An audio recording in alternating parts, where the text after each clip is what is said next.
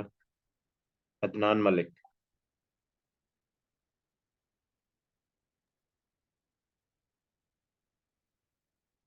वालेकुम। वालेकुम अस्सलाम जी। हाँ जी, मेरा नाम इमरान है। ये रिकॉर्डेड लेक्चर जो है शेयर होगा बाद में यूट्यूब पे वगैरह पे कहीं और, ताकि कोई चीज़ रह जाती है तो आप देख ये सकते एलएमएस पे जाएगा सर। हैं। एलएमएस की लर्निंग मैनेजमेंट सिस्टम इंस्टीट्यूट का अपना पोर्टल है। वो अपना पोर्टल तो वहाँ से मतलब वो देख सकते हैं। पेड स्टूडेंट एक्सेस कर सकते हैं, पेड स्टूडेंट्स को ओके मिलता है। Okay, okay thank you. Thank you. Hasan साहब बिस्मिल्लाह करें सर, शुरू करते हैं आज की क्लास। चलेंगे जी, अल्लाह ताला के बबरकत नाम से आगाज करते हैं। बिस्मिल्लाहिर्रहमानिर्रहीम। आज सब लोग को ये पावर पॉइंट शेयर हो रहा है? Yes sir. जी हो रहा है। अच्छा, ये बताएं कि कारोबार क्या होता है?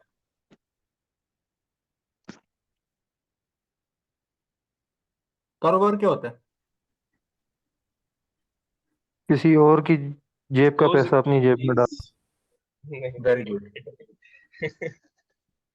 those activities which like we can say buying and selling both, that is mean sir कारोबार का मतलब मेरे हिसाब से कोई भी ऐसा काम जो कि उस जगह या उस टाइम के कानून के मुताबिक हो, जो मुनाफा कमाने की नीयत से हो, आई थिंक वो कारोबार है, वो बिजनेस है।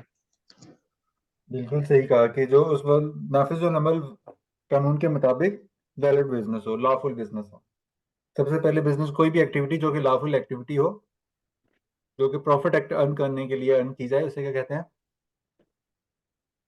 बिजनेस। बिजनेस। अच्छा, तो और अर्न अमाउंट को कानूनी तौर पे काम करने के कितने तरीके हैं? कारोबार करने के लिए हमारे पास कितने तरीके हैं?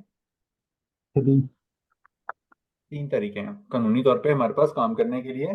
3 तरीके हैं। सबसे पहले जहाँ तो हम कारोबार कर सकते हैं सोल प्रोप्राइटर बना के। सेकेंडली हम कारोबार कर सकते हैं पार्टनरशिप फर्म बना के। तीसरा हम काम कर सकते हैं कॉपरेट करके हम कानूनी तौर पे कारोबार कर सकते हैं। और कारोबार क्या होता है? माइक खोला हुआ है तो उससे डिस्टरबेंस हो रही है। कोई भी lawful activity undertaken to earn profit. Lawful activity for profit, वो क्या कहलाता है? बिजनेस। और इसको करने के 3 तरीके। अच्छा, ये तो थे लीगल तरीके ना कारोबार करने के, हमने बात की। और इसके अलावा बाय नेचर कारोबार कितनी तरह का होता है? बाय नेचर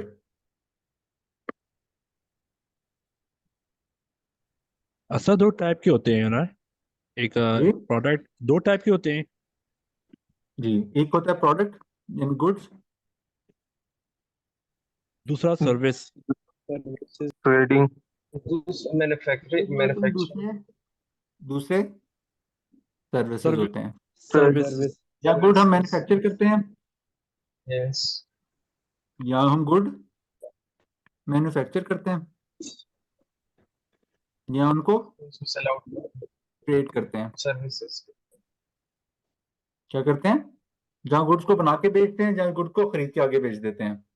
तो कितनी तरह के ये तरीके हुए कारोबार करने के? 3 तरह के। एक मैन्युफैक्चरिंग, दूसरा ट्रेडिंग, और तीसरा सर्विस प्रोवाइडिंग, यानी सर्विसेज को रेंडर करना। इसके अलावा आपके जहन में कोई और कारोबार आ रहा है इन तीनों के अलावा? एक मिनट।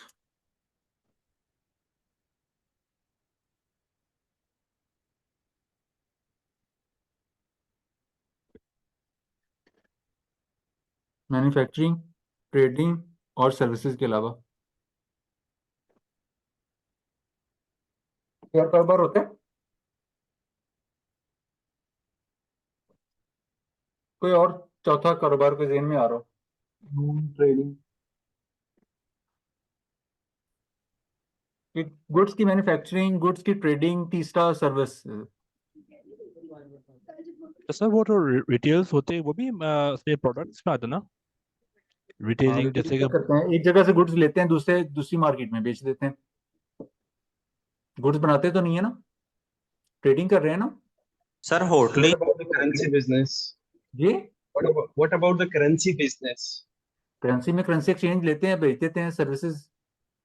Oh, आप करेंसी प्रोड्यूस तो नहीं करते ना, मैन्युफैक्चर तो नहीं करते ना, जो उसको ट्रेड करते हैं। if we can take the example of cryptocurrency, then what we will say about it? Crypto currency में आप क्या करते हैं, उसको प्रोड्यूस करते हैं। वो तो लॉफुल ही Yes, नहीं है, पाकिस्तान में तो उसे ओरिजिनल कराया ही नहीं है। मतलब in other countries वो तो lawful है ना। हम तो पाकिस्तान का लॉ पढ़ने वाले हैं ना, अभी हम पाकिस्तान में बैठे हुए हैं। तो बाहर की बातें तो अभी दिल्ली हनूज रस वाली सिचुएशन है ना।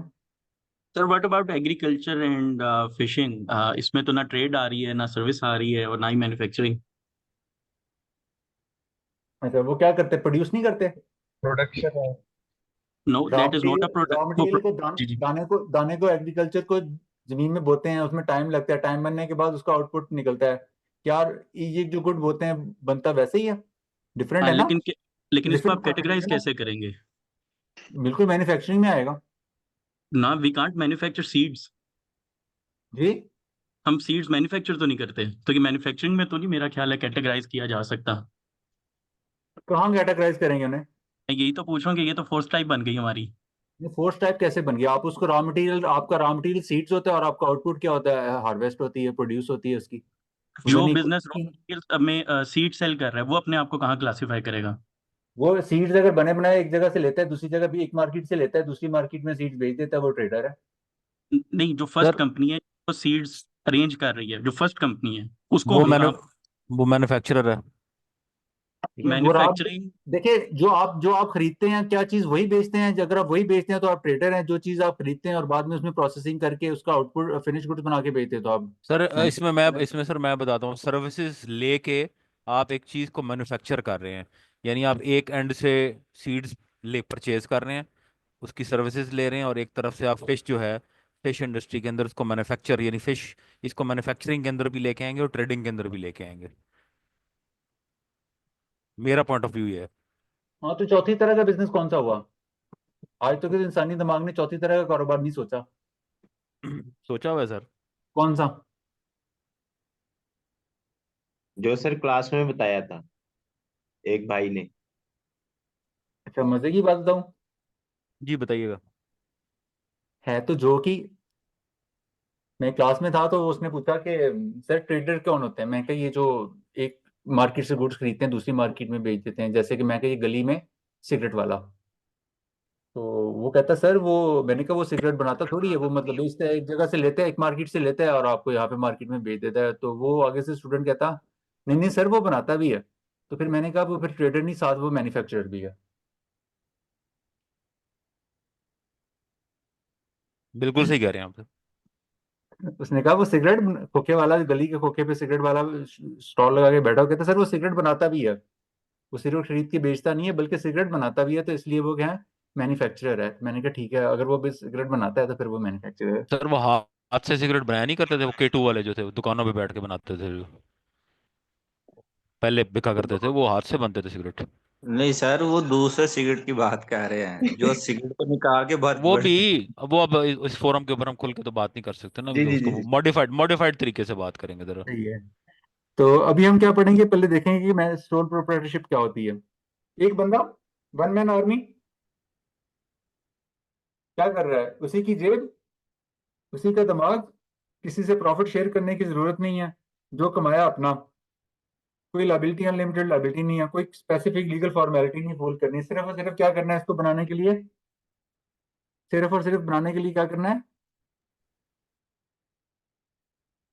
अपने एनटीएन के ऊपर सिर्फ बिजनेस नेम ऐड करना है।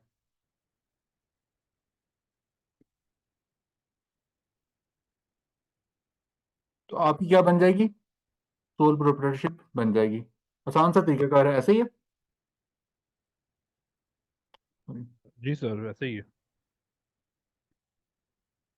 आसान सा तरीकाकार है। एक ही बंदा, ना किसी से कुछ पूछने की जरूरत, अपने पैसे लगाओ, अपना काम करो, जब दिल चाहे आओ, जब दिल चाहे ना चाहो, जिसको चाहे एम्प्लॉय रख लो। ठीक है ना? लेकिन इतना कितनी, ऐसा कब तक चलेगा? सारी उम्र एक ही बंदा काम करता रहेगा? ग्रो नहीं करेंगे? ग्रो नहीं करना होता? जी बिल्कुल ग्रो करना है सर। कितना ग्रो कर लेंगे सिंगल बंदा? हाँ सर, उसका डिपेंड आपकी करता जेब है पे कि डिपेंड वो। करता है ना, आपकी जेब पे डिपेंड करता है कितना पैसा है।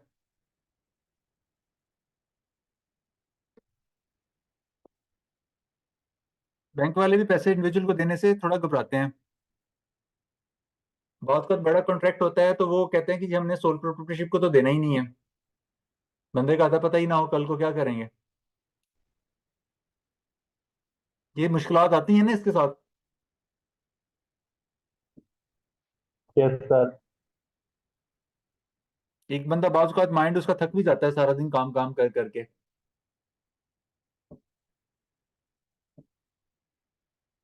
लेकिन ये कारोबार एस्टेब्लिश कैसे करते हैं ये इंपॉर्टेंट है। इस कारोबार को एस्टेब्लिश कैसे करते हैं वो हमने एस्टेब्लिश करना सीखना है इसके थ्रू। क्या करते हैं, एनटीएन के ऊपर बिजनेस नेम ऐड करते हैं। अब ये एनटीएन क्या होता है, एनटीएन होता है नेशनल टैक्स नंबर। एफबीआर में अपने आप को या बिजनेस को रजिस्टर कराना। नेशनल टैक्स नंबर, इसके ऊपर आपने करना क्या है, अपना बिजनेस नेम ऐड करना है। और ये एनटीएन कौन बना के देता है आपको, एफबीआर देता है। कौन देता है, एफबीआर देता है। और एफबीआर पे एनटीएन कैसे बनता है, एफबीआर का एक पोर्टल है किस नाम से, irs dot FBR dot gov.pk। इसके ऊपर क्या करेंगे, पहले एनटीएन के लिए अगर नहीं बना हुआ तो क्या पहले उसको बनाएंगे और फिर उसके ऊपर यहाँ पे क्या करेंगे, इस पे बिजनेस ऐड करेंगे। तो सबसे पहले देखेंगे कि किसी बंदे का एनटीएन बना हुआ है या नहीं बना हुआ। हमारा पहला क्या होगा कि हम सबसे पहले देखेंगे किसी बंदे का जिसका हमने सोल प्रोप्राइटरशिप बनाना है उसका एनटीएन बना हुआ है या नहीं बना हुआ। उसके लिए आप कहाँ जाएंगे, उसके लिए आप पोर्टल है आईरिस वाला, ये वाला जो आपके नजर हाईलाइटेड है, हम इस पे चले जाएंगे। ये नजर आ रहा है आपको, नजर आ रहा है नो आईरिस का सर। पोर्टल जी। Yes yes. जी सर। आ रहे हैं जी आ रहे हैं। तो हम इसको क्या करेंगे, नीचे स्क्रॉल डाउन करेंगे और ये वाली हमारे पास टैब आ जाएगी जहां पे लिखा हुआ है ऑनलाइन वेरिफिकेशन। क्या लिखा हुआ है, ऑनलाइन वेरिफिकेशन। तो जिस बंदे का हमने एंटीन बनाना है, देखना है कि इसका एंटीन बना हुआ है या नहीं, तो हम कहाँ जाएंगे, यहाँ पे आपको एक टैब नजर आ रही होगी, टैक्स पेयर प्रोफाइल इंक्वायरी। क्या लिखी हुई आ रही होगी, टैक्स पेयर प्रोफाइल इंक्वायरी।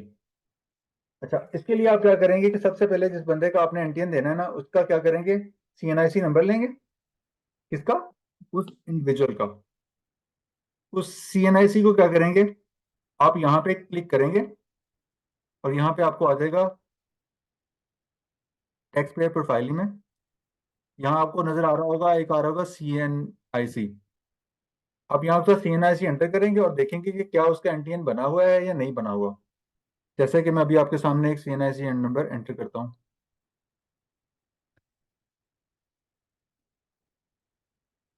और आप ये कैप्चा एंटर करेंगे 038। अच्छा, वो आपको क्या कह रहा है, क्या कह रहा है, no record, no record. No record found. इसका क्या मतलब है, इसका मतलब ये है कि इस बंदे का एनटीएन नहीं बना हुआ।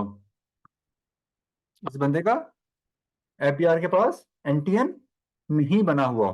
जहां क्या लिखा हुआ है, सर्च, इस सर्च के नतीजे में जो जो हमने टैब किया, इसको सर्च किया यहां से जाके यहाँ पे, और नतीजतन हमारे पास क्या आया, नो रिकॉर्ड फाउंड।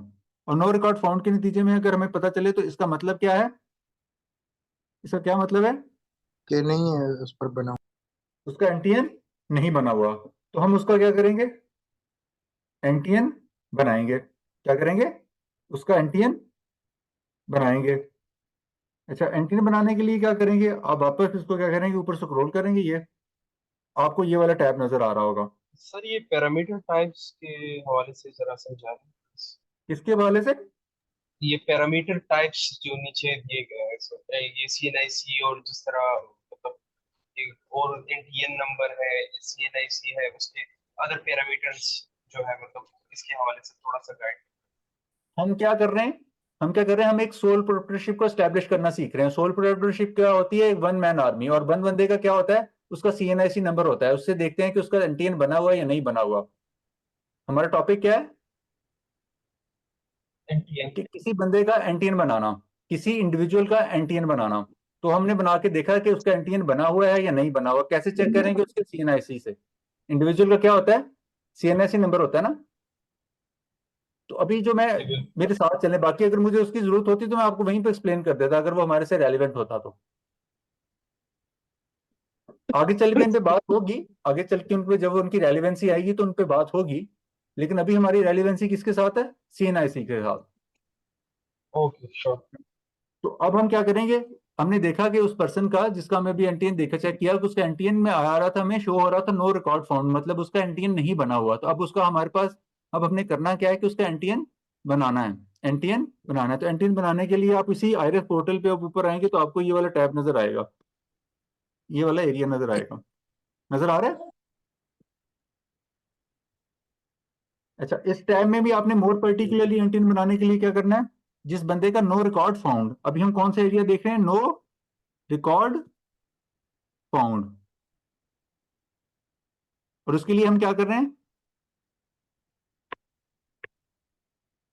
और उसके लिए हम क्या कर रहे हैं? एंटीएन जनरेट कर रहे हैं।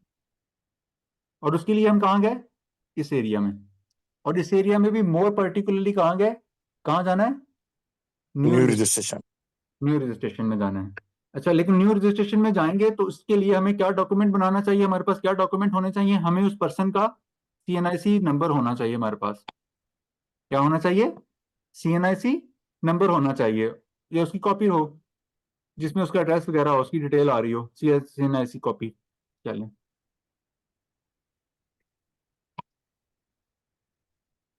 और दूसरी चीज हमारे पास क्या होनी चाहिए? उस पर्सन का क्या होना चाहिए हमारे पास? Phone number. नंबर होना चाहिए। और वो मोबाइल नंबर भी खासकर क्या होना चाहिए? उस सीएनआईसी के अगेंस्ट उसके रजिस्टर्ड नाम। होना चाहिए, लाजमी तौर पे उसके साथ रजिस्टर्ड होना चाहिए, उसके सीएनआईसी के अगेंस्ट।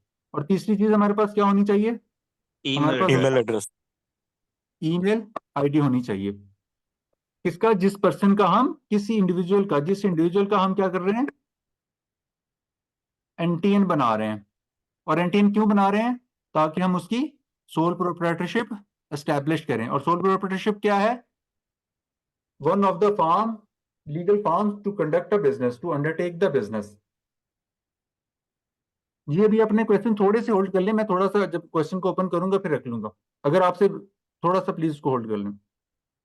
अच्छा, तो इसके लिए हम क्या करेंगे? कहाँ जाएंगे?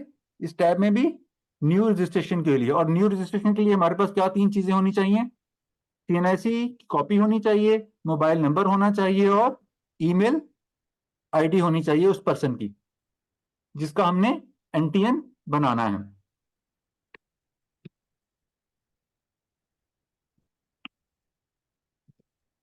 मैं इस पर क्लिक करूंगा न्यू रजिस्ट्रेशन के ऊपर, तो ये मुझे इस तरह के टैब में ले जाएगा।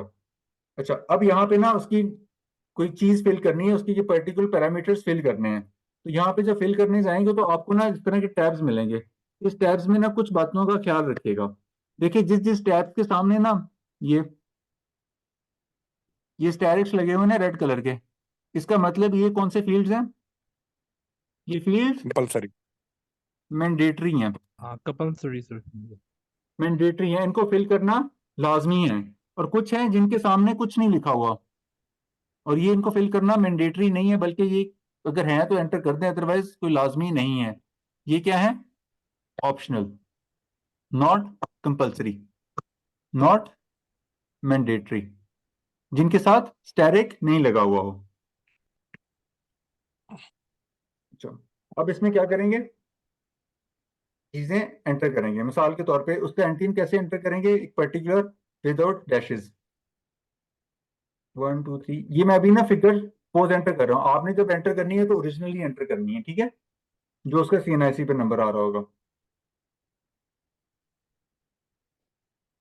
अच्छा, उसका नाम मिस्टर मोहम्मद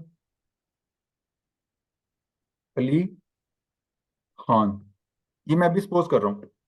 अच्छा, फिर वो जो होगा वो किस सर्विस, अपना मोबाइल नंबर किस सर्विस प्रोवाइडर होगा, उसका एक मोबाइल नंबर लिखा जाएगा। उसका यहाँ पे एक मोबाइल नंबर लिखा जाएगा। देखिए, अब ये मोबाइल नंबर किस फॉर्मेट में लिखना है ये आपको ना वो बताएगा फॉर्मेट। ये देखिए, आपको ना ये ग्रे सा नजर आ रहा है, उसी फॉर्मेट में आपने ये ना डाटा इसी तरह एंटर करना है। इधर गया 092 300 177। अच्छा, फिर इसी नंबर को आपने कंफर्म कर देना है।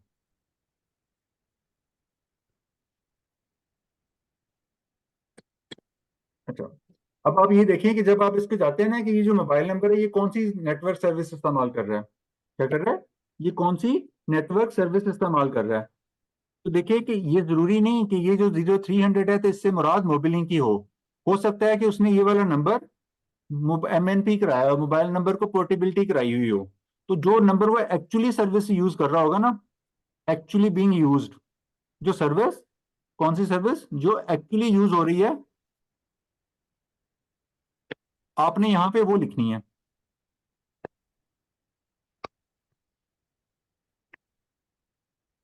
अगर वो 0300 नंबर को उसने किसी और नेटवर्क पे पोर्टेबल कराया हुआ है टेलीनॉर पे, तो फिर आपने टेलीनॉर लिखना है। अदरवाइज अगर वो 0300 का नंबर कोड इस्तेमाल कर रहा है और वो मोबिलिंग की सर्विस ही इस्तेमाल कर रहा है, तो फिर आपने मोबिलिंग सेलेक्ट कर लेनी है। जो भी वो एक्चुअली इस्तेमाल कर रहा हो ये आपने उससे पूछ लेनी है। क्या कर लेना है, उससे पहले इंक्वायर कर लेना है। अच्छा, मैं इसमें ज्यूम कर रहा हूँ कि वो मोबिलिंग का नंबर ही इस्तेमाल कर रहा है। अच्छा, अब आपने यहाँ पे ना मोबिलिंग का एंटर कर दिया, फिर उसका ईमेल आईडी लिख देना है।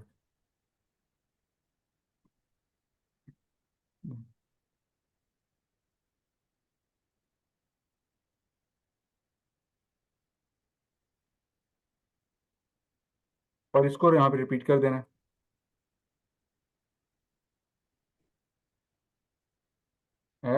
@gmail.com। अच्छा, जब ये आप ये चीजें एंटर कर रहे होंगे ना, ये देखिए आपको यहाँ पे ना गाइडलाइन के भी बताता है कि आपका ये, मैंने अभी आपको पहले भी रिपीट करा कि ये जो नंबर है, ये जो नंबर है ये आपके CNIC के अगेंस्ट लाजमी तौर पे रजिस्टर्ड हुआ होना चाहिए। ये आपको नरेशन नजर भी आ रही होगी रेड कलर की लिखी हुई। अच्छा, फिर क्या करेंगे, आप उसका ना एड्रेस लिखेंगे। क्या करेंगे, उसका एड्रेस एंटर करेंगे। एड्रेस कहाँ से देखेंगे, उसके CNIC से। और अच्छा, यहाँ पे भी आपको वही बात कि जो चीजें जो है ना सर्कल की हुआ है ना, जिनको जिनको सर्कल, जिनके साथ स्टैरिक लगा हुआ है ना ये वाला, वो क्या है, मैंडेटरी। और जिनके साथ स्टैरिक नहीं है, जैसा कि ये वाला एरिया, तो वो क्या है, ऑप्शनल। अच्छा, अब हम क्या करेंगे, इसमें ना उसके CNIC से देखे ना एड्रेस उसका लिखेंगे कि उसका एड्रेस कौन सा है, कि वो उसकी रेजिडेंशियल प्रॉपर्टी है और वो कैसे रहता है। अगर फ्लैट है तो फ्लैट लिख देंगे, अगर हाउस है तो हाउस लिख देंगे। मैं सपोज कर रहा हूँ कि वो हाउस में रहता है। अच्छा, फिर उसका हाउस नंबर क्या है, उसके हाउस की मेजरमेंट क्या है, तो हम इसको कुछ भी लिख दें, अदर में लिख दें या किसी एक को लिख दें। मोस्टली अदर लिख देते हैं, मरलाज है तो मरलाज में लिख दें, कनाल है तो कनाल में लिख दें, इससे कोई इतना मटीरियल इफेक्ट नहीं पड़ता। अच्छा, यहाँ पे टोटल एरिया लिखना मैंडेटरी नहीं है। अब वो उसके घर का नंबर क्या है, आप उसका नंबर लिख देते हैं, हाउस नंबर 123। अच्छा, उसकी स्ट्रीट नंबर क्या है, स्ट्रीट नंबर 456। एंड देन वो किस लोकेलिटी में है। जैसा कि इस्लामाबाद में आपको पता है कि इस्लामाबाद में मुख्तलिफ सेक्टर्स हैं, तो आप उसमें देख दें कि वो I8 किस सेक्टर में रहता है, I8-4 में रहते हैं। अच्छा, अब आपने यहाँ पे क्या करना है, सिटी सर्च करना है। सिटी सर्च करने के लिए यहाँ पर सिटी लिखेंगे। यहाँ पे सर्च करेंगे तो आपको सिटीज बता देगा। ये देखें, तो आप इसमें से जो अपने, अगर आप इस्लामाबाद रूरल में फॉल करते हैं तो रूरल रखें, अगर अर्बन में है तो अर्बन, अगर आपको दोनों नहीं समझ आ रहा तो फिर आप इस्लामाबाद सेलेक्ट कर लें। अच्छा, फिर आपने देना है कि जो घर है आपका कहाँ रह रहे हैं। अगर आप यहाँ पे टेनेंट के तौर पे रह रहे हैं तो फिर ये आप ऊपर वाला बेनामी टेनेंट वाला सेलेक्ट कर लें। अगर आप ऑनर हैं तो ऑनर वाला लिख दें। तो मैं इसमें ज्यूम कर रहा हूँ कि हम वहाँ पे टेनेंट के तौर पे रह रहे हैं। अच्छा, यहाँ पे ना शेयर लिखना जो है ना लाजमी होता है, लेकिन ये शेयर जो है ना कोई हार्ड एंड फास्ट रूल नहीं है। यहाँ पे आप कोई भी परसेंटेज लिख देंगे तो वो एक्सेप्ट कर लेता है, तो लेकिन इसको ना मैंडेटरी नहीं है, मतलब इसको ना लिखना लाजमी है, मैंडेटरी है, क्योंकि ये सर्कल हुआ है। तो इसमें आप 1% लिख दें, लेकिन 1 से 0 से ज्यादा वैल्यू लिखनी होती है, 100 से कम लिखनी होती है। अच्छा, ये एरिया क्यों हमसे पूछता है, ये बात जो एक सेमिनार वगैरह हुआ तो वो हमने भी पूछा उनसे कि ये आपने क्या किया, ये क्यों एंटर कर रहे हैं, तो उन्होंने कहा कि जी बस ये ना एक इन्फॉर्मेशन रिक्वायर्ड थी IT परस्पेक्टिव से हमें, तो वो हम इसलिए लिख रहे हैं। तो हम इसको 1% लिख देंगे और फिर क्या करेंगे, यहाँ पे ना ये कैप्चा एंटर कर देंगे, TOCE। अच्छा, जब ये सबमिट करेंगे ना आप, तो आपको क्या आएंगे, जब ये आप सबमिट कर देंगे तो फिर आपको क्या आएंगे, दो सिक्योरिटी कोड आएंगे। क्या आएंगे, दो सिक्योरिटी कोड आएंगे।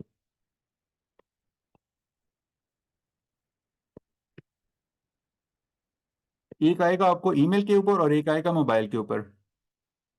किसके ऊपर आएगा, एक आपको मोबाइल के ऊपर आएगा और एक आपको ईमेल के ऊपर आएगा, जो आपने ईमेल आईडी यहाँ पे पहले लिखी थी। अच्छा, ये दोनों कोड जो है ना वो अलग अलग होंगे, वो दोनों कोड अलग अलग होंगे। तो जब आप किसी बंदे का एंटीन बना रहे हो तो उससे पहले फोन पे कोऑर्डिनेट करके रख लें कि जब मैं ये आपकी ना एनरोलमेंट करवा, आपको ना रजिस्टर कर रहा हूँ, इसमें आपको सिक्योरिटी कोड आएंगे। तो क्या आप किसी बेसमेंट वगैरह में तो नहीं बैठे हुए जहां आपको नेटवर्क का कोई इश्यू तो नहीं है, आपके पास मोबाइल ईमेल एक्सेस करना आसान है, आपके पास नेटवर्क फैसिलिटी है। तो ये चीज़ आप उससे पहले से कोऑर्डिनेट करके रख लें। जैसे ही वो दो कोड आएंगे, आपने वो दोनों कोड क्या कर देने, एंटर कर देने। जैसे ही आप कोड एंटर करेंगे तो आपको एफबीआर की तरफ से क्या आएगा, आपके ईमेल आईडी के ऊपर दोबारा क्या आएगा, इसी ईमेल आईडी के ऊपर एफबीआर की तरफ से आपको एक क्रीडेंशियल्स आएंगे, जिसमें आपका यूजर क्या होगा, यूजर नेम क्या होगा, आपका सीएनआईसी नंबर होगा, और दूसरा क्या होगा, पासवर्ड होगा। और वो पासवर्ड क्या होगा, एफबीआर की तरफ से सिस्टम जनरेटेड। क्या आएगा आपको बाद में, एफबीआर की तरफ से सिस्टम जनरेटेड पासवर्ड आएगा। अच्छा, ये दोनों क्या किस पे आएंगे, ये दोनों आएंगे आपके पास, ये दोनों, ये और सिस्टम जनरेट, सॉरी, ये दोनों क्या आएंगे, यूजर नेम और पासवर्ड आपको किस पे आएंगे, ईमेल पे भी आएंगे और मोबाइल नंबर पे भी आएंगे, दोनों पे आएंगे। ईमेल पे भी आएंगे और मोबाइल नंबर पे भी होंगे। जब ये दोनों आएंगे तो ये दोनों सेम होंगे। पहले जो सिक्योरिटी कोड होंगे वो अलग अलग होंगे, जबकि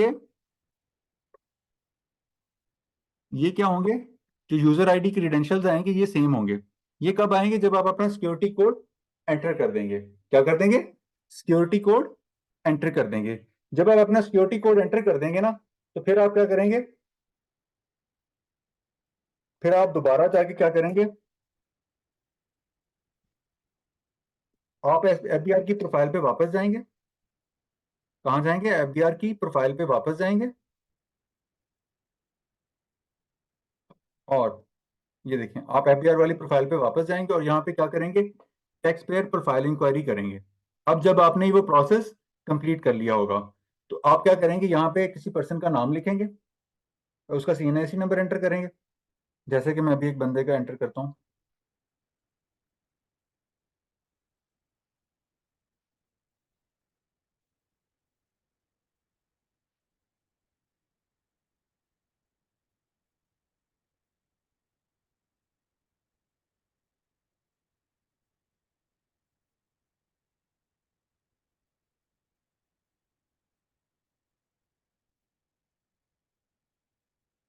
तो आपको ये बराबर में इस तरह इंडिकेट कर देगा। जब आप इसको कैप्चा एंटर करेंगे तो ये बराबर में इंडिकेट कर देगा। तो आप क्या करेंगे, इसको स्क्रॉल डाउन करके देखेंगे, यहाँ से ये थोड़ा सा ना ये सर्कल आ रहा है, तो आपको देखेंगे कि जो आपने गिवन ईमेल आईडी दिया होगा, जो आपने क्रीडेंशियल्स दिए होंगे, उसके ऊपर आपको क्या हो रहा होगा, ये डिटेल्स आ रही होगी। और जब आप इसकी ये प्रिंटर वाले साइन के ऊपर, ये आइकॉन के ऊपर क्लिक करेंगे तो ये आपको प्रिंट की ऑप्शन दे देगा। यहाँ पर क्या कर देगा, प्रिंट की ऑप्शन दे देगा। तो आप इसको इस तरह सेव करके रख लेंगे अपने पास। लेकिन अब आप इसको देखेंगे ना, तो आपके क्या पास होगा, यहाँ पे आपको बता देगा कि वो आपका एनटीएन बन चुका हुआ है, आपका एनटीएन बन चुका हुआ है, और आपका किस डेट से बन चुका हुआ है वो डेट भी आपको बता देगा। अच्छा, अब एनटीएन बन जाने का मतलब ये है कि उसका इंडिविजुअल का जो सीएनआईसी नंबर होता है ना, वही उसका एनटीएन नंबर होता है। क्या होता है, उसका वही उसका एनटीएन नंबर होता है। मैं अभी आपको दिखाता हूँ। अच्छा, ये बात कहाँ लिखी हुई है कि उसका इंडिविजुअल का जो एनटीएन है, जो सीएनआईसी नंबर है, वही उसका एनटीएन होगा। तो जो इनकम टैक्स ऑर्डिनेंस 2001 है ना, उसका सेक्शन जो है 181, उसमें लिखा हुआ है कि ये देखें, for the tax year 2015 and onward, in case of individual, in case of individual, individual के केस में CNIC will be used as national tax number. किस केस में? इंडिविजुअल के केस में उसका जो CNIC नंबर होता है वही उसका क्या होता है? NTN नंबर होता है। और ये बात कब से है लॉ में? टैक्स ईयर 2015 से ऑनवर्ड। ठीक है। अच्छा, अब क्या है? आपके पास NTN बन गया। अब आपके पास NTN बन गया। ये आपने कहां से बनाया? ये NTN आपने कैसे बनाया? जब आपको पता चला कि न्यू रिकॉर्ड फाउंड नहीं था, कि कोई इसका NTN पहले से नहीं बना हुआ था। आप किस टैब के ऊपर, इसमें किस टैब के ऊपर गए थे? मोर पर्टिकुलरली इस टैब के ऊपर, जब हमने न्यू रजिस्ट्रेशन करी थी, जब हमारे पास क्या था? नो रिकॉर्ड फाउंड, और उसके बाद हमने उसकी रजिस्ट्रेशन प्रोसेस की थी, जो भी मैंने पिछले प्रोसेस में करके आया था। इस नतीजे में आप किसके पास गए थे? न्यू रजिस्ट्रेशन के ऊपर। बाजुकात किसी पर्सन का आप NTN चेक करेंगे ना, बाजुकात किसी पर्सन का आप NTN चेक करेंगे ना, तो वहां पे ना आपको एक सिचुएशन फेस करना पड़ सकती है। वो वाली क्या होती है सिचुएशन, मैं अभी आपको बताता हूँ। अच्छा, बाजुकात ना आप क्या करेंगे, किसी NTN पे जाएंगे, किसी पर्सन का NTN सर्च करेंगे, और आपको इस तरह का उसकी प्रोफाइल जब आप प्रिंट करेंगे तो आपको उसकी प्रोफाइल में इस तरह का सिनेरियो मिलेगा। अच्छा, ये सिनेरियो क्या है? कि आपको उस पर्सन की NTN तो बना हुआ है, उस पर्सन का NTN तो बना हुआ है, उस पर्सन का NTN भी बना हुआ है, और कब डेट से बना हुआ है उसकी डेट भी लिखी हुई आ रही होगी। अच्छा, और उसमें लिखा हुआ है कि उसकी रजिस्ट्रेशन का स्टेटस क्या है इनकम टैक्स में? एक्टिव। क्या लिखा हुआ आ रहा है? इनकम टैक्स में उसका स्टेटस क्या है? एक्टिव। अच्छा, ये जो रजिस्ट्रेशन का स्टेटस है ना, इसमें आगे लिखा हुआ है एक्टिव, तो इसमें से आपने ना इस मुकालते में नहीं रह जाना कि ये ATL में भी लिस्टेड है, ATL लिस्ट में भी शामिल है। ये एक्टिव टैक्स पेयर लिस्ट में इससे मुराद बिल्कुल भी नहीं है। यहाँ पे जो बात लिखी हुई है, ये मैं अभी इसको रेड कर रहा हूँ, ये जो बात मैं आपके सामने रेड कर रहा हूँ, इससे हरगज मुराद नहीं है कि वो बंदा जिसके नाम के साथ यहाँ से आप सर्च किया और आपको पता लगे कि उसकी इनकम टैक्स रिलेशन में है, कि वो लाजमी तौर पे ATL में भी ही वो एक्टिव है, ATL लिस्ट में भी उसका नाम शामिल है। इससे हरगज मुराद ऐसी नहीं है। ये सिर्फ और सिर्फ आपको क्या बताता है कि उसका रजिस्ट्रेशन का स्टेटस क्या है। क्या बताता है?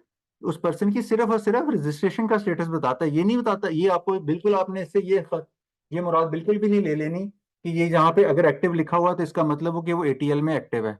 ऐसा नहीं है। यहाँ ये एक्टिव का मतलब ये है कि आपकी रजिस्ट्रेशन का स्टेटस क्या है, वो एक्टिव है।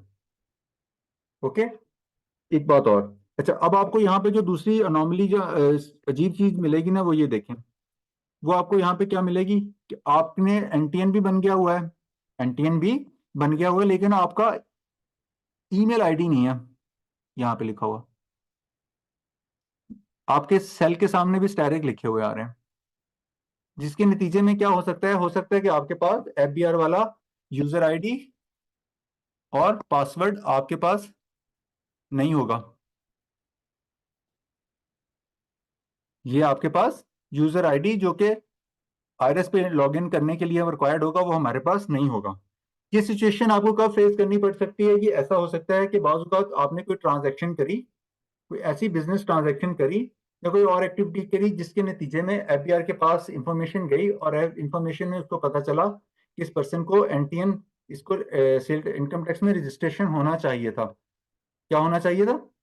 इनकम टैक्स में रजिस्ट्रेशन होना चाहिए था। तो इनकम टैक्स लॉ में कमिश्नर को ये पावर दी हुई है कि वो किसी भी बंदे को जिसको उसको लगे कि उसके पास फैक्ट्स आए हैं, उसके पास क्या आए हैं? फैक्ट्स आए हैं, जिससे ये लगता है कि इस बंदे को रजिस्टर्ड होना चाहिए था। उसको ये कैसे लगा? उसके पास कुछ ऐसे फैक्ट्स आए हैं जिसके नतीजे में पता लगा कि इस पर्सन को क्या होना चाहिए? सेल इनकम टैक्स में रजिस्टर्ड होना चाहिए। तो वो कमिश्नर क्या कर सकता है? उसको रजिस्टर कर सकता है, उसको कंपल्सरी रजिस्टर कर लेता है इस नतीजे में। अच्छा, ये जो उसको कैसे पता चलता है कि ये नेसेसिटेटेड फैक्ट्स कौन से होते हैं? नेसेसिटेटेड फैक्ट्स ऐसे होते हैं कि जैसे कि आपने मिसाल के तौर पे आपने इंटरनेशनल, आपने कोई ट्रैवल किया, हज उम्रे के लिए गए, आपने कोई बाइक खरीदी, आपने कोई प्रॉपर्टी की ट्रांजैक्शन करी, आपने कोई बैंक अकाउंट खोला जिसमें आपको कोई प्रॉफिट आया। तो ये सारे फैक्ट्स क्या हैं? ये चीजें जो है ना, फैक्ट उसको पता चलती हैं, तो वो उसके नतीजे में ये एक्शन लेता है कि इस टैक्स पेयर को ना रजिस्टर, उस इंडिविजुअल को as a tax payer register कर लेता है, और उसका CNIC जो होता है वो उसका NTN बन जाता है। अच्छा, अब ये FBR को ये चीजें कहाँ से मिलती हैं? अच्छा, एफबीआर का जो सिस्टम है ना, ये काफी सारी चीजें जो है ना लिंक की हुई हैं उसके साथ। वो काफी डिफरेंट सोर्सेज से ना उस इंडिविजुअल का डाटा सीएनआईसी के अगेंस्ट इकट्ठा कर रहा होता है। मिसाल के तौर पर किसी ने गाड़ी ली है ना, तो वो एक्साइज एंड टैक्सेशन वाले क्या होते हैं, वो उनको ऑब्लिगेशन है कि वो कुछ डाटा जो है ना उनको ट्रांसफर कर रहे होते हैं एफबीआर वाले। इस तरह बैंक्स वाले भी हैं, उनका सिस्टम से वो डाटा फैच कर रहा होता है लॉ के मुताबिक। तो उसको इस तरह फैक्ट्स पता चल रहे होते हैं कि किसी इंडिविजुअल के नाम पे ये ट्रांजेक्शन हुई हैं उसके एनटीएन के अगेंस्ट। तो उस सीएनआईसी के अगेंस्ट, उस सीएनआईसी के लिए लिहाजा उस पर्सन को क्या होना चाहिए, एंटी उसका पर्सन को रजिस्टर होना चाहिए। तो वो उस पर्सन की जैसे उसके पास मालूमात आती हैं तो वो उस पर्सन को क्या कर लेते हैं, इस तरह रजिस्टर कर लेते हैं इस प्रोविजन के मुताबिक। और जब लेकिन उनके पास उसका ईमेल आईडी और मोबाइल नंबर नहीं होता, जिसके नतीजे में क्या होता है, हमें इस सिचुएशन का सामना करना पड़ सकता है। क्या करना पड़ सकता है? इस सिचुएशन का सामना करना पड़ सकता है। जब हमें इस सिचुएशन का सामना करना पड़े, ऐसी सिचुएशन का, तो हम क्या करेंगे, सॉरी, अच्छा, अब इस सूरत में हमने क्या करना है, अपना पासवर्ड और लॉगिन आईडी रिट्रीव करना है। जब हमारे पास क्या आ रहा हो, जब टैक्स पेयर प्रोफाइल में ना हमारा ईमेल आईडी ना आ रहा हो और ना हमारे पास सेल नंबर आ रहा हो, तो इसमें हम क्या करेंगे इस सूरत में, एक मिनट, इसके लिए फिर हम जाएंगे आईरिस के पोर्टल के ऊपर। क्या करेंगे, आईरिस के पोर्टल पे जाएंगे और किस टैब में जाएंगे, अब हम न्यू रजिस्ट्रेशन वाली टैब में नहीं जाएंगे, बल्कि इस टैब में किस में से जाएंगे, डिफरेंट वाली टैब में। वो वाली टैब कौन सी होगी, ई एनरोलमेंट वाली टैब। कौन सी टैब, ई एनरोलमेंट वाली टैब। अब हम ई एनरोलमेंट वाली टैब में जाएंगे और उसके क्रेडेंशियल्स लिखेंगे। इस तरह हम अपना क्या कर सकते हैं, ई एनरोलमेंट करेंगे। अच्छा, अब ई एनरोलमेंट के लिए भी वही तरीकाकार कि आप जो है ना पहले उसका सीएनआईसी नंबर लिखेंगे। अच्छा, अब आपसे वो नाम नहीं पूछता क्योंकि उसका नाम उसने पहले से लिया हुआ है। आप इस तरह उसका सर्विस प्रोवाइडर में उसका नंबर लिखेंगे, जो मोबाइल नंबर यहाँ पे नहीं आ रहा था, और उसकी सर्विस सेलेक्ट करेंगे।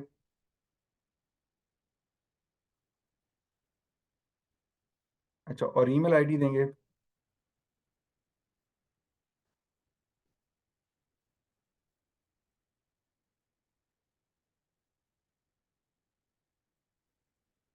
और इसको यहाँ पे रिपीट करेंगे।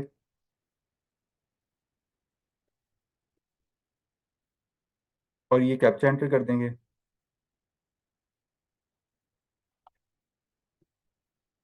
जब ये आप चीजें सबमिट करेंगे तो फिर आपके पास क्या आएगा, एफबीआर की तरफ से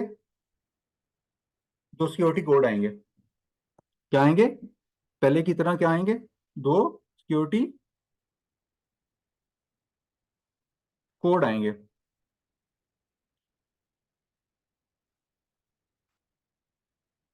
दो सेपरेट सिक्योरिटी कोड आएंगे।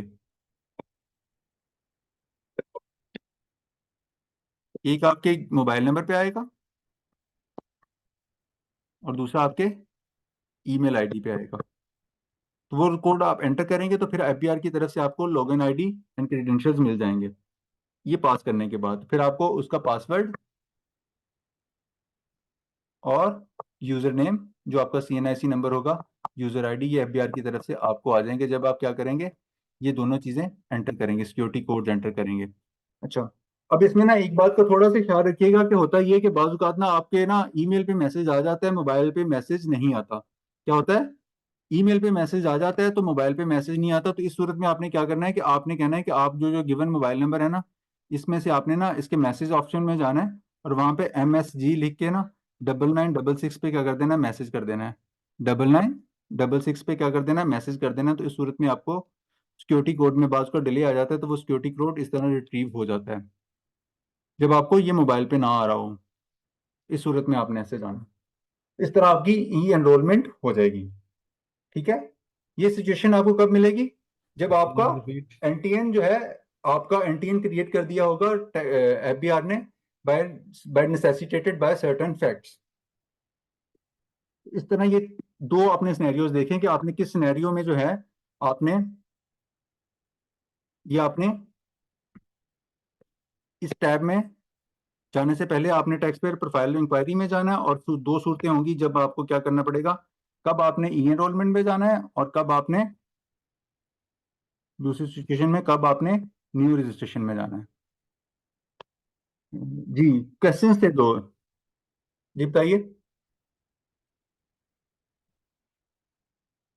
जी मेरा एक सवाल है कि जी अगर आपके मोबाइल और ईमेल ऑलरेडी रजिस्टर्ड हो और आप जी उसको चेंज करना चाहते हो तो उसका क्या तरीक़ेकार है? ऑलरेडी क्या हो? ऑलरेडी अगर रजिस्टर्ड हो आपका मोबाइल नंबर, लेकिन अब आप मोबाइल नंबर चेंज करना चाहते हो तो उसका तरीक़ेकार क्या होगा?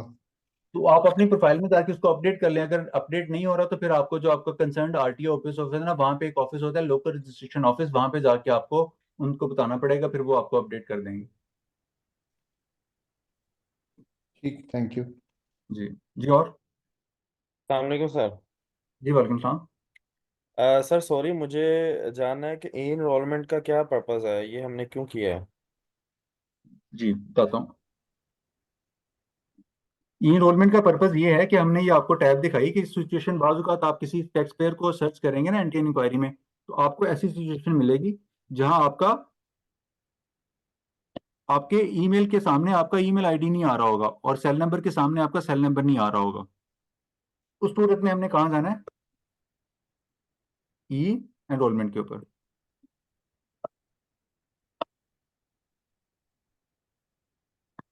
जी अस्सलाम वालेकुम जी। जी वालेकुम सलाम। अच्छा ये सर जी, मैंने जो क्वेश्चन किया कि हम ई एनरोलमेंट में क्यों जा रहे हैं, तो इसमें मैं ऐड करना चाहता हूँ अगर आप इजाज़त दे तो। जी प्लीज। मेरी आवाज़ आ रही है जी? जी जी आपका आवाज आ रहा है, जी जी बताइए। भाई, आ रही है। अच्छा जी, इस तरह है कि ई एनरोलमेंट में एक सूरत ये होती है कि अगर हमें पता नहीं है कि एक बंदा जो है ना वो ऑलरेडी 181(4) के तहत जो है ना रजिस्टर हो चुके हैं, जब हम उनकी न्यू रजिस्ट्रेशन कर लेते हैं तो वो रजिस्टर नहीं हो रहा होता। हम बाज दफा उनका शनाख्ती कार्ड नंबर वो दे देते हैं तो वो नहीं होता हो, तो फिर उसके लिए जो है ना हम ई एनरोलमेंट के थ्रू अगर जाएंगे तो फिर पता चलेगा। अगर हम ये सर्च ना करें तो फिर ई एनरोलमेंट वाले में जो है ना उसका रजिस्टर हो सकता है। ये पर्सनल एक्सपीरियंस की बुनियाद पर मैं बता रहा हूँ। थैंक यू जी। जी और कोई बात, किसी और कोई क्वेश्चन? मुझे है सर। अस्सलाम वालेकुम। जी वालेकुम सलाम। जी मेरा क्वेश्चन है, ये तीसरा एक इसके अंदर सिनेरियो आ जाता है कि एक पर्सन है, उसका ऑलरेडी मतलब जब एनटीएन बना हुआ था उसके अंदर ईमेल एड्रेस भी एंटर्ड है और मोबाइल नंबर भी एंटर्ड है, लेकिन फॉर सम रीजंस ना वो ईमेल एक्सेसिबल है ना वो mobile number. Like for example पुरानी कंपनी का था, उस सिम पे उन्होंने करवा दिया हुआ, तो उस सूरत में कैसे रिकवर होगा उनका अपना सारा कुछ डाटा और ये जो है ना अपना प्रोफाइल? तो उसके लिए आपको क्या करना पड़ेगा, जहाँ आर्ट का आरटीओ ऑफिस लिखा हुआ होगा ना, आरटीओ ऑफिस में ना जाना पड़ेगा, आपको विजिट करना पड़ेगा। और वहां पे ना एक होता है लोकल रजिस्ट्रेशन ऑफिस, उसके अंदर एक सेल होता है, डिपार्टमेंट होता है लोकल रजिस्ट्रेशन ऑफिस, और इसको ऑफिस हरफिया में क्या जल्दी जल्दी बोल देते हैं, एलआरओ। क्या होता है? एलआरओ। तो वहां पे जाके आपको ना एप्लीकेशन देनी पड़ती है।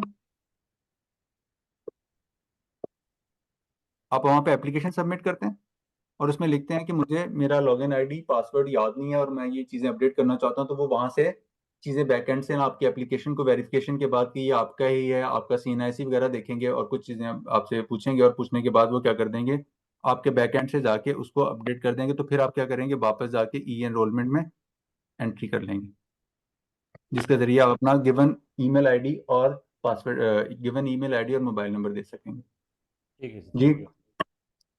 जी सर। सर मेरा क्वेश्चन है। जी हेलो। जी जी पूछें। अच्छा सर, इस तरह है कि ये जो पहले से ऑलरेडी रजिस्टर्ड एक रिटर्न्स जमा करवा रहा होता है इंडिविजुअल, जी उसको जब कुछ अरसे के लिए वो उसको अपडेट नहीं करता तो वो उसकी जो एटीएल है, एक्टिव टैक्स पेयर लिस्ट में उसका नाम होता है, तो एक्सपायर हो जाता है। तो फिर वो 1000 रुपीज़ की उससे पेमेंट मांगते हैं। वो उसकी सीपीआर सर निकालने का क्या तरीकाकार होता है, ये ऑनलाइन यहीं से जो हम अभी हम अपने यानी? जब हम इनकम टैक्स को पढ़ेंगे वहां पे आपको क्वेश्चन एड्रेस हो जाएगा। अभी हमारा जो टॉपिक है वो हम सोल प्रोप्राइटरशिप को एस्टैब्लिश कर रहे हैं, और सोल प्रोप्राइटरशिप कैसे एस्टैब्लिश होती है, आपके एनटीएन के ऊपर आपका बिजनेस नेम ऐड करके। चलो और ठीक है सर। नेम कहाँ पे एंटर करते हैं? जब आपके एनटीएन पे। और एनटीएन बनाना कैसे है और उसके उसकी मत नजर से कोई क्वेश्चन है तो बताएं। अभी थोड़ा सा इसको होल्ड करें, आगे चल के जब हम इनकम टैक्स पे जाएंगे तो ये सारी चीजें हम प्रैक्टिकली पोर्टल पे आपको करके दे रहा होगा और बता भी रहूंगा कि आपने यहाँ पे चीजों को ऐसे पर्टेन करना है, ऐसे चीजों को प्रोसीड करना है। थोड़ा सा इसे होल्ड कर सर लें एक क्योंकि क्वेश्चन है, क्वेश्चन थोड़ा सा यहाँ मैं प्रीमेच्योर समझ है। नहीं सका। जी जी ठीक है सर। जी। सर और दो क्वेश्चन है।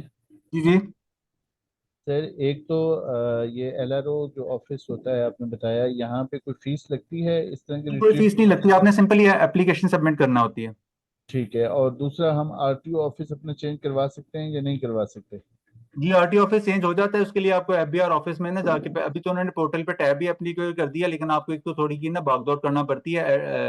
आरटीओ ऑफिस चेंज होता है through secretary jurisdiction from the FBR house Islamabad headquarter. थोड़ा मेहनत तलब काम है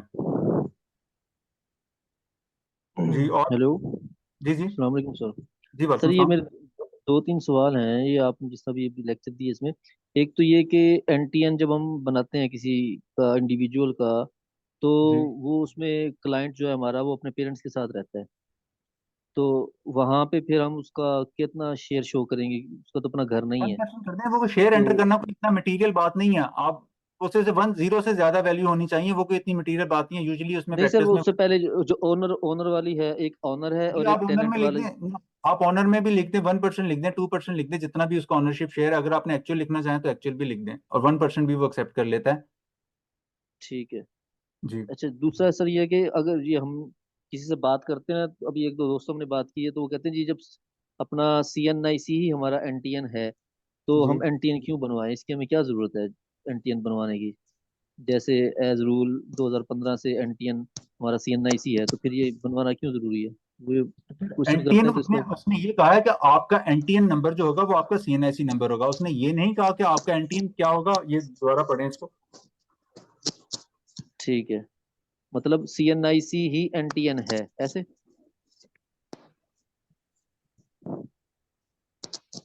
ये देखें, शैल बी यूज्ड। सलाम वालेकुम सर। ये एक मिनट रुक जाए, क्या लिखा है? Shall be used as an NTN. क्या लिखा हुआ है? Shall be used as an. इसका मतलब ये नहीं कि हर सीएनआईसी होल्डर जो है ना उसका एनटीएन इशू हो गया। Shall be used as an NTN, ठीक है। जो उसका एनटीएन नंबर होगा वो उसका सीएनआईसी नंबर होगा। इसका उल्ट नहीं है कि हर एनटीएन जो है वो आपका सीएनआईसी नंबर ही होगा, ठीक है। सलाम वालेकुम सर। तो ये एक मिनट रुक जाइएगा। अच्छा, ये एनटीएन जो ना, देखें अभी हमने एक बंदे का NTN enter, CNIC number enter करके देखा तो वो हमें वहां पे क्या मिला था कि नो रिकॉर्ड फाउंड। इसका मतलब कि उसका सीएनआईसी नंबर तो था उसके पास, लेकिन वो उसके पास एनटीएन नहीं था, क्योंकि वो एफबीआर में रजिस्टर्ड ही नहीं हुआ। एनटीएन आपको तब इशू होगा जब आप एफबीआर के पोर्टल में एफबीआर के पास रजिस्टर्ड होंगे, ठीक है। अब पता लगा कि लोगों को क्यों इस वाले में आपको गाइड करने की जरूरत है कि आप सीएनआईसी आपके पास है लेकिन आप एफबीआर के रिकॉर्ड में आपका एनटीएन नहीं इशू हो। ऑल्दो कि वो नंबर आपका जो एनटीएन नंबर होगा वही होगा जो आपका सीएनआईसी नंबर है, ओके जी। और कोई बात? सर अस्सलाम आरटीओ वालेकुम सर। जी वन बाय वन क्वेश्चन कर ले। जी बताइए एक बंदा। हाँ सर जी, मैंने जो है ना ई इनरोलमेंट पे जो है ना आईडी बनवाई ना, जी तो उसमें इस तरह आ रहा था कि फिर जो है ना एड्रेस शो नहीं हो रहा है अभी जो मैं सर्टिफिकेट डाउनलोड कर रहा हूँ, तो ये फिर क्योंकि आपको एलआरओ ऑफिस जाना पड़ेगा, आपको एलआरओ ऑफिस जाना पड़ेगा। आरटीओ ऑफिस में जाके, एलआरओ ऑफिस में जाके आपको ये कंप्लेन एड्रेस करना पड़ेगी। आपको ये इश्यूज वहां पे जाके ना प्रेजेंट करना पड़ेगा और वहां से जाके ये एड्रेस होगा।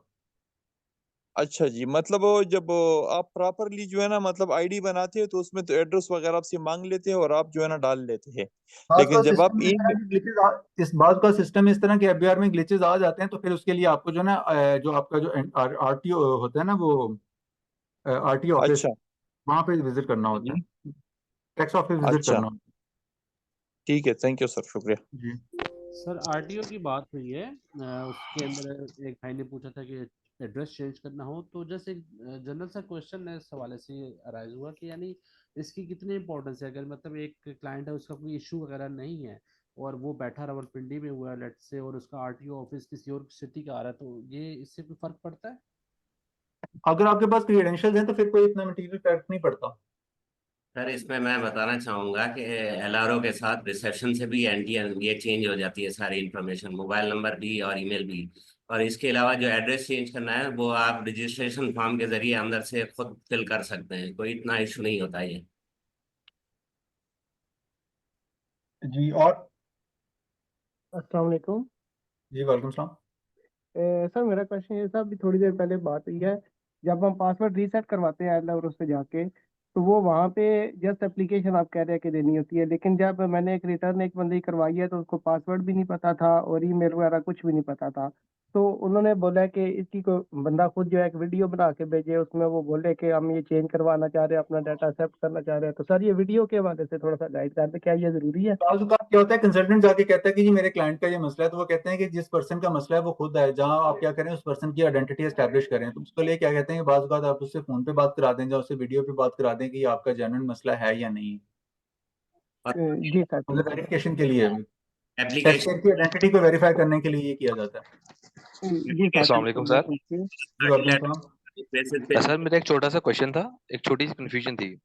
जी सर आपने बोला कि जो हमारा CNIC नंबर होता है वही NTN नंबर होता है, लेकिन सर काफी जो NTN नंबर होते हैं वो तो एक अलग डिजिट होते हैं, मतलब 8 डिजिट नंबर होते हैं जिनमें कभी स्टार्टिंग में अल्फाबेट भी होता है, D वगैरह, या बात करी थी मैंने, क्या बात करी थी? इंडिविजुअल की बात कि करी जो थी। वो कंपनीज और हाँ एयरटेल के केसेस में ऐसा होता है। मैं किसकी बात कर रहा हूँ? इंडिविजुअल की, इंडिविजुअल की। और ये मैंने आपको हाईलाइट भी किया था किसके बारे में? सोल प्रोप्राइटरशिप के बारे में। हाँ अभी हम स्टैब्लिश क्या कर रहे हैं? Sole proprietorship. और ये मैं बात अच्छा, किसकी सूरत में कर रहा हूँ? इंडिविजुअल की सूरत। इंडिविजुअल की, इंडिविजुअल अच्छा, यानी कि जो जाता है इंडिविजुअल इंसान। होगा, जी हाँ हाँ, वो उसकी मतलब जो CNIC होगा वही होगा, मतलब जब, लेकिन जो दूसरे होंगे पार्टनरशिप वगैरह या फिर कंपनी वगैरह, उसका वो जो NTN होगा वो एक दूसरे फॉर्म में होगा। वो डिफरेंट फॉर्म में होगा। मैं अभी सोल प्रोप्राइटरशिप एस्टैब्लिश कर रहा हूँ जिसमें एक हाँ नेचुरल हाँ पर्सन लीगल पर्सन होता है। हम उसको अपने स्कोप के मुताबिक रहें। अभी हम वहां पे क्या है, देखिए अभी हम शुरू में खड़े हैं ना, अभी जी हम जी, शुरू में खड़े हैं ना। मिसाल के तौर पे ऐसे ही अभी है। मैं आपको कह रहा हूँ ए फॉर एप्पल है, तो अब मैं आपको कहूंगा एप्पल क्या होता है, एक लाल रंग का फ्रूट होता है, जो इसका जायका इस तरह का होता है, लाल रंग का फ्रूट होता है। जब आप थोड़े बड़े हो जाते हैं फिर कहते हैं सर आपने तो कहा था कि लाल रंग का होता है, ये तो सब्ज रंग का भी होता है। फिर ये आप कब कहते हैं? जब आप थोड़े बड़े हो जाते हैं, फिर मैं कहूंगा हाँ सब्ज रंग का भी होता है। ठीक है सर, ये कन्फ्यूजन थी, बहुत शुक्रिया। ओके जी। जी सर और मेरा क्वेश्चन है कौन। हेलो जी बोलें। सर, ये अभी मेरी कंपनी में था कि एक साहब का टैक्स वो उसके एनटीएन पे जमा कर रहे CNIC पे। तो मैंने जाके उनके कहने में उन्होंने आज के मेरी भर्ती रिटर्न, तो मैंने इनोव पे जाके उनका वो डाटा डाला, तो लेकिन वो नहीं कर रहा था एक्सेप्ट। तो इसका मतलब पहले वहाँ जाना पड़ेगा न्यू रजिस्ट्रेशन के ऊपर। नहीं, हेलो आप लेक्चर रिवाइज कीजिएगा। मैंने आपको दोनों चीजें बताई हैं कि ई एनरोलमेंट पे कब जाना पड़ेगा, रजिस्ट्रेशन पे जाना पड़ेगा। रजिस्ट्रेशन पे आपको तब जाना पड़ेगा जब आपका एनटीएन नहीं बना हुआ होगा और आप एंटर प्रोफाइल में सर्च करेंगे और रिसर्च के नतीजे में आपके पास क्या लिखा हुआ आएगा, नो रिकॉर्ड फाउंड, तब आप न्यू रजिस्ट्रेशन पे जाएंगे। और अदरवाइज ठीक है। आपको वहां पे ईमेल आईडी या आपका मोबाइल नंबर नहीं शो हो रहा हो तो फिर आप किस पे जाएंगे? ई एनरोलमेंट की तरफ जाएंगे। सर एक सर इसमें बार बार ये मैसेज दे रहा था कि इनका मोबाइल नंबर इनके CNIC पे रजिस्टर्ड नहीं है, हालांकि जी चेक तो करवाया हाँ तो लाजमी है ना, वो इसीलिए मैंने कहा ये मैंडेटरी है ना।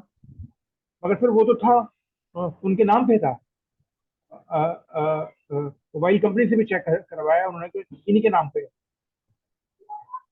वो फिर आपको एलआरओ में ऑफिस में जाके उनसे ग्लिचेस कर लें। ये इस तरह के थोड़े बहुत मसले आते हैं। ठीक, ये अभी ओके, को थोड़ा थैंक यू। ज्यादा हुआ हुआ है। अच्छा सर, एक क्वेश्चन था मेरा कि एक इंडिविजुअल है, उसने अपने आप को रजिस्टर करवा लिया कराची आरटीओ के अंदर, और वो बंदा रिहायशी है लाहौर का, तो जी क्या ये पॉसिबल है, वो करवा जी सकता है बिल्कुल अपने आप पॉसिबल को? है, बिल्कुल पॉसिबल है। वो आपका जो एनटीएन नंबर होता है ना, वो आपका यूजली सीएनआईसी जो है ना, नादरा से चीजें उठा रहा होता है, एड्रेस वगैरह।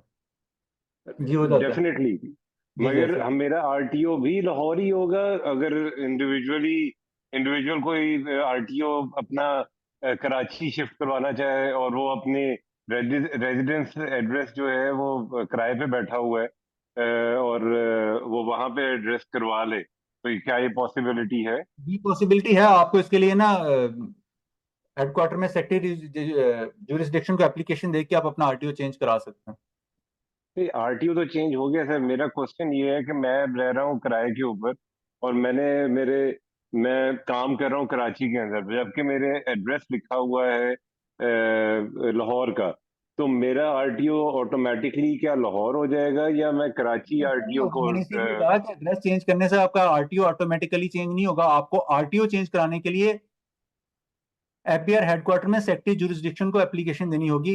एड्रेस, सिंपल एड्रेस चेंज करने से आपका आरटीओ चेंज नहीं होगा। Okay, got it, thank you.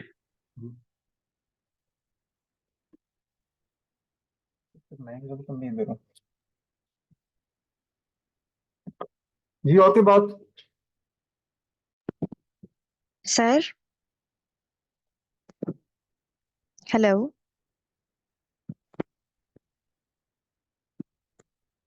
जी बोलें। सर, जब हम एड्रेस ऐड करते हैं तो वहां पे आपने बताया कि हाउस नंबर, अगर वो मेंशन ही ना हो तो हम हाउस नंबर क्या लिखेंगे? नहीं, जो आपका एड्रेस जो आ रहा होगा, ये तो मैंने आपको जूम किया ना किस तरह का डेटा है। जो आपके सीएनआईसी पे एड्रेस लिखा होगा, आपने वही चीज एंटर करनी है ना। जी, लेकिन अगर हाउस नंबर हो ही ना तो फिर? जैसे कि गांव के बाजू का लोग आ जाते हैं, वहां पे हाउस नंबर नहीं लिखे होते, वहां पे चक्कर नंबर लिखे होते हैं। जो उसके ईमेल, जो उसके सीएनआईसी पे एड्रेस आ रहा होगा, वो चीज एंटर करनी है ना आपने। जी सर, थैंक यू। जी अच्छा जी सर, और आगे पासवर्ड अगर भूल जाएं तो उसमें क्या सूरत होती है? पासवर्ड आप लगता है बादाम नहीं खा रहे होंगे। बादाम कम खा रहे हैं आजकल जो भूल जाते हैं। नहीं एक्चुअली काफी केसेस आते हैं, हमें सुनने में आता है कि पासवर्ड अगर को भूल जाए तो वो उसको आरटीओ के पास भेजते हैं या खुद उसकी अलग से फीस चार्ज करते हैं जो टेक के हमारे कर रहे हैं काम। या तो फॉरगेट वाले इसमें पासवर्ड क्या ऑप्शन, फिनोमेना होता है? जो आप एक बार करके देखिए, फिर दोबारा डिस्कस कर लेंगे। ठीक हो गया। जी ओके, आगे बढ़ जाऊं। जी ऑफ कोर्स। यस चलें सही है। प्लीज। अब हमारे पास लॉगिन आईडी आ गया। अब हमारे पास क्या आ गया? लॉगिन आईडी आ गया। अब हमने क्या करना है? अपने एनटीएन के ऊपर अपना बिजनेस नेम ऐड करना है। क्या करना है? बिजनेस नेम ऐड करना है। और बिजनेस नेम ऐड क्यों करना है? क्योंकि हमने सोल प्रोप्राइटरशिप को एस्टेब्लिश करना है।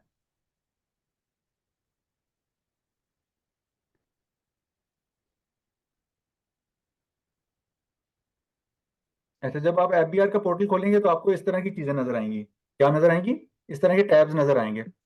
अच्छा, यहाँ ऊपर कुछ टैब्स हैं। यहाँ पे इसमें एक टैब होगा रजिस्ट्रेशन वाला। अब आपने क्या करना है? बिजनेस नेम में अपने एनटीएन पे बिजनेस नेम ऐड करना है। तो आप क्या करेंगे? रजिस्ट्रेशन पे जाएंगे। किसमें जाएंगे? रजिस्ट्रेशन पे जाएंगे। और यहाँ पे जब आप क्लिक करेंगे तो आपको एक फॉर्म मिलेगा। क्या करेगा? यहाँ पे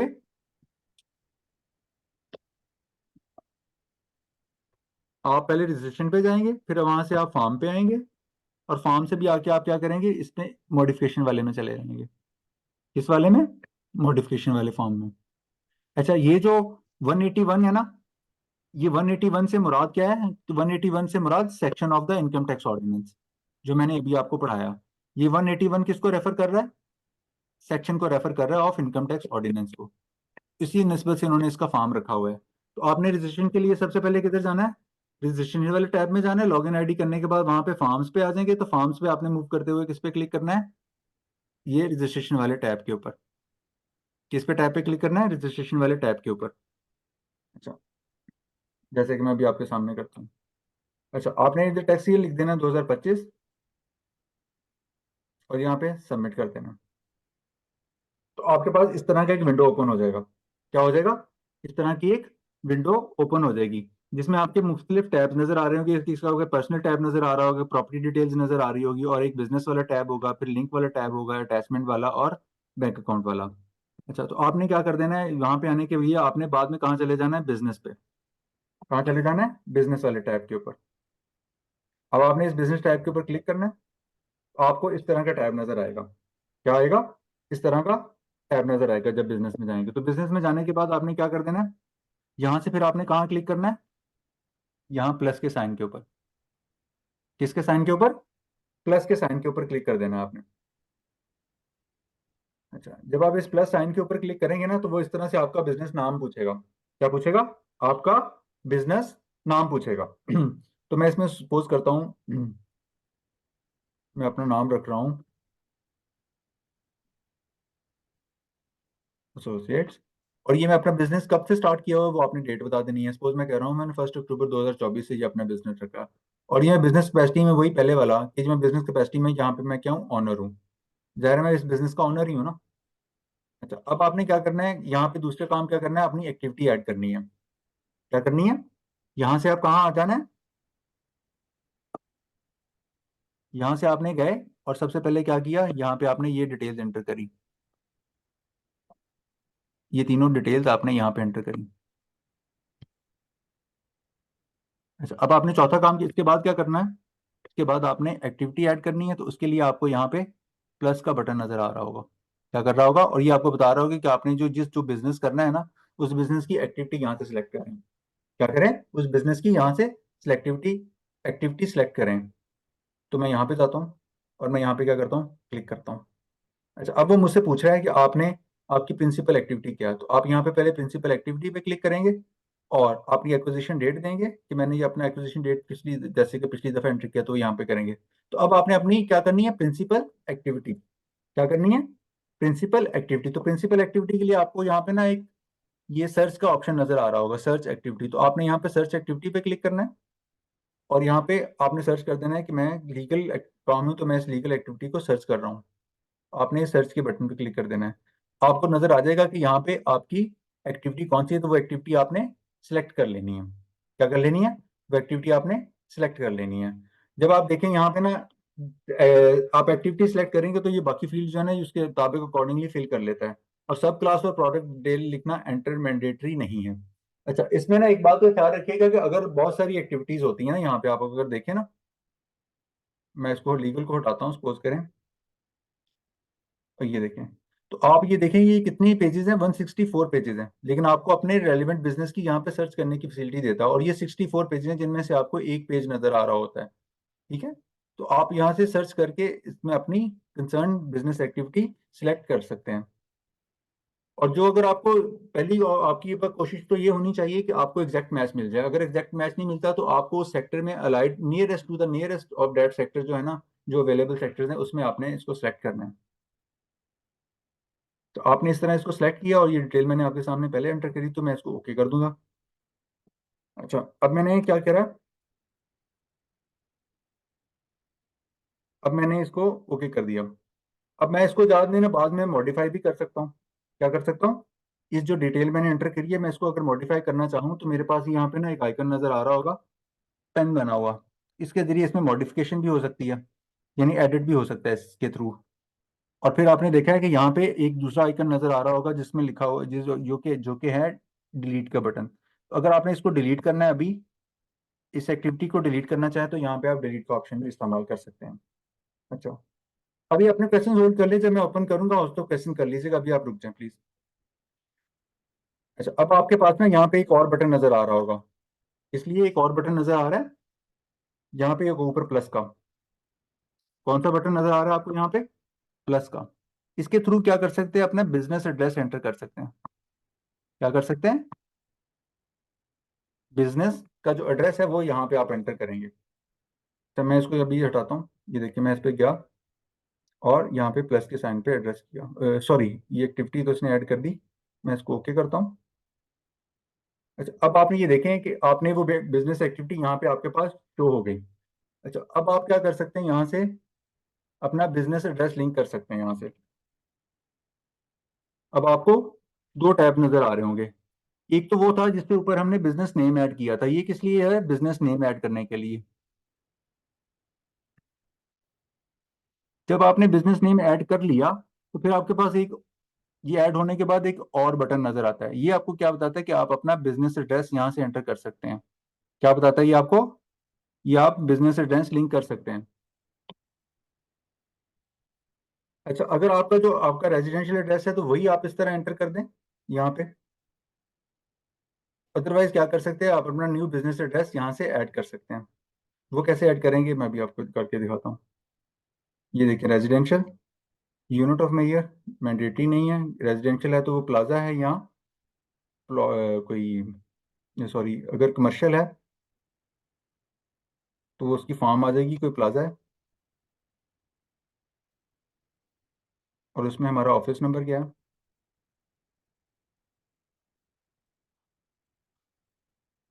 और I8 मरकज,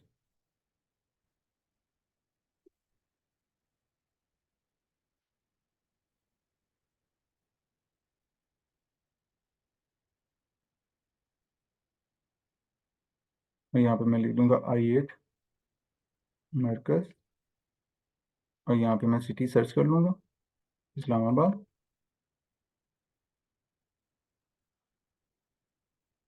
और मैं इसमें से इस्लामाबाद सेलेक्ट कर लूँगा। तो इसने आगे कर दिया, और यहाँ पे मैं पैसे बताऊँगा कि यहाँ पे टेनेंट हूँ और मेरा 1% यहाँ पे एंटर कर दूंगा, तो ये ओके करेंगे तो ये बिजनेस एड्रेस यहाँ पे ऐड हो गया। तो आप अब इसके साथ इसको लिंक कर देंगे। अच्छा, अब आप क्या करेंगे, इसके ऊपर लिंक करेंगे तो ये आपको बिजनेस एड्रेस जो अभी आपने एंटर किया है वो यहाँ से ऐड हो जाएगा। क्या हो जाएगा, जैसे ही आपने इसके ऊपर क्लिक किया इस लाइन के ऊपर बिजनेस एड्रेस ऐड करने के बाद, तो क्या हुआ, नतीजतन क्या हुआ, हमारे पास ये बिजनेस एड्रेस ऐड हो गया। बिजनेस एड्रेस एडेड, ये आपके पास बिजनेस एड्रेस आ गया इसका। अच्छा, अब आप क्या करेंगे, इसके बाद यहाँ पे जाके अटैचमेंट। अच्छा, ये ना अटैचमेंट जो है ना यहाँ से मांगता है कि आपने अपने रिटर्न को मॉडिफाई किया, तो अगर आपके पास ऑनरशिप एड्रेस है, बिजनेस प्रीमिसेस का टेनेंसी एग्रीमेंट है, तो वो यहाँ पे अटैचमेंट कर दें, और जो फाइल आपने इसको PDF करके रखा होगा जहाँ वो पड़ी होगी तो उसको उस फाइल को यहाँ से अटैच कर देंगे। अच्छा, और दूसरा क्या है इसमें, एक ये लिखा हुआ है कि आपके पास यूटिलिटी बिल्स हैं तो वो 3 महीने से पुराने नहीं होने चाहिए, तो आप यूटिलिटी बिल्स यहाँ से ऐड कर देंगे।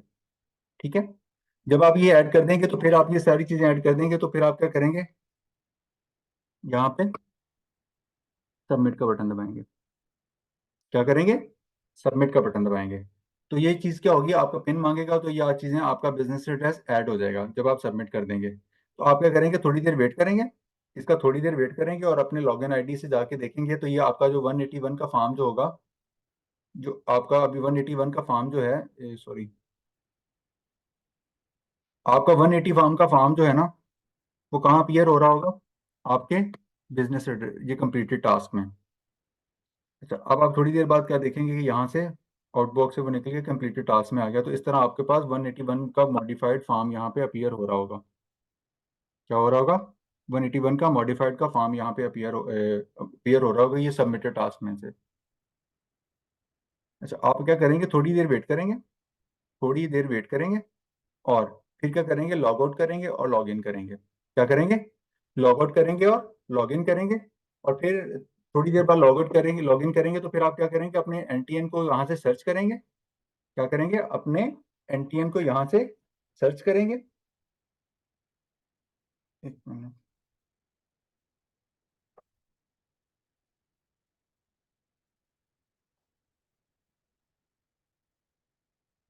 यहाँ टेक्स्ट पे प्रोफाइल इंक्वायरी में आएंगे और CNIC को यहाँ पे एंटर करेंगे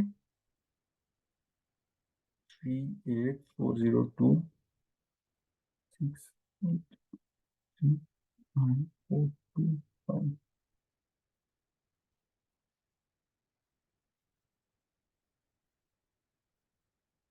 तो आप इसका प्रिंट लेंगे यहाँ से, तो आपको जो है ना यहाँ पे बिजनेस एक्टिविटी में आपका नाम लिखा हुआ नजर आ जाएगा। जैसे कि मैं अभी आपको एक टैब दिखाता हूँ जिसमें ये इसका बिजनेस नाम एडेड हुआ होगा।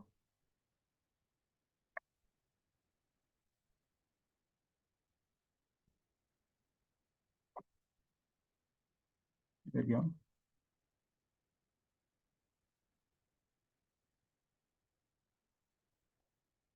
हाँ, ये देखें, तो जो भी नाम आपने लिखा होगा वो आपकी इस तरह टेक्स्ट पेड सर्च इंक्वायरी में यहाँ पे आपको आपके यहाँ पे पहले वाले पोर्शन में नीचे आपका बिजनेस नेम आ रहा होगा यहाँ पे, और आपने जो बिजनेस का एड्रेस लिखा होगा वो होगा, और तीसरी चीज यहाँ पे जो आपकी प्रिंसिपल एक्टिविटी नजर आ रही होगी। इस तरह आपका नाम क्या होगा, बिजनेस, इससे मुराद क्या होगा कि आपके एनटीएन के अगेंस्ट आपका ये बिजनेस क्या है, सोल प्रोप्राइटरशिप इस नाम से एस्टेब्लिश हो चुकी है।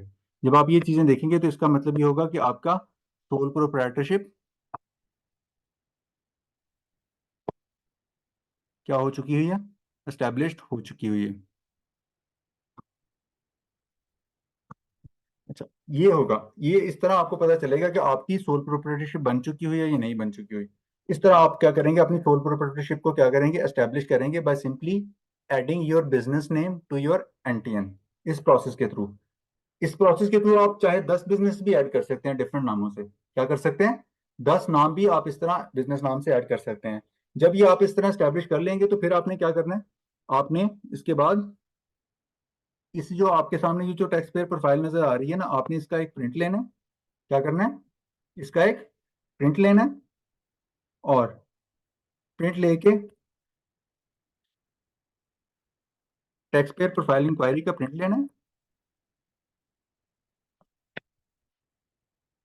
प्रोफाइल इंक्वायरी का प्रिंट लेके जिसमें आपका बिजनेस नेम आ रहा होगा,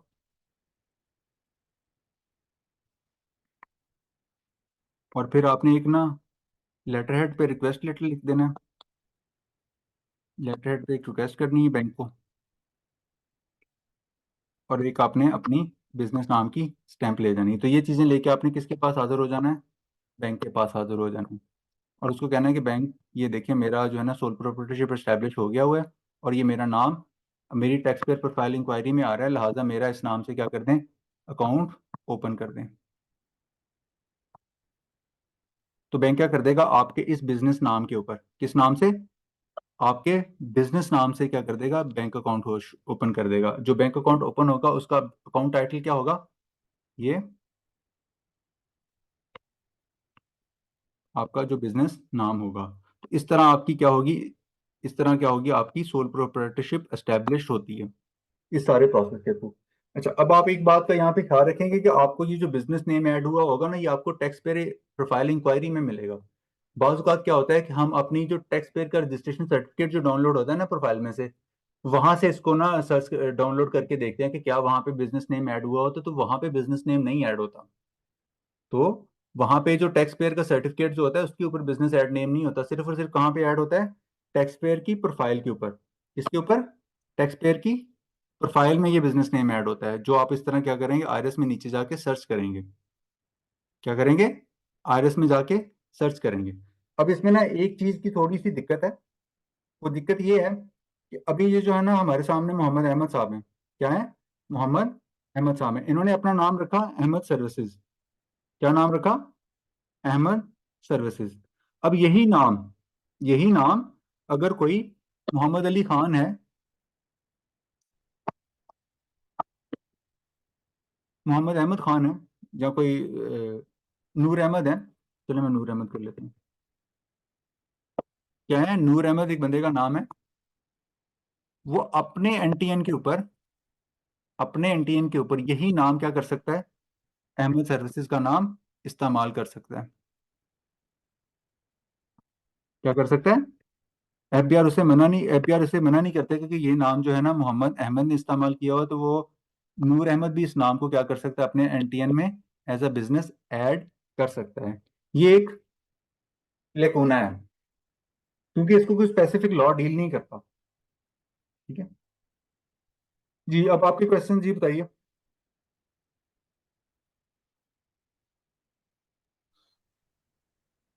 अच्छा सर सर जी, मेरा अगर एक बंदा, जी वन बाय वन पूछें।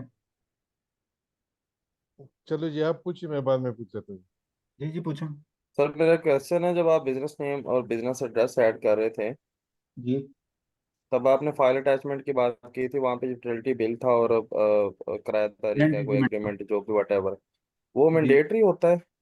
जी मैंडेटरी होता है, उसके बिना बात का वो आपको अलाउ नहीं करता। अब ये थोड़ा सा सिस्टम है, कभी बात को वो सिस्टम उसके बगैर अलाउ कर देता है, और कभी वो आपसे अटैचमेंट मांगता है।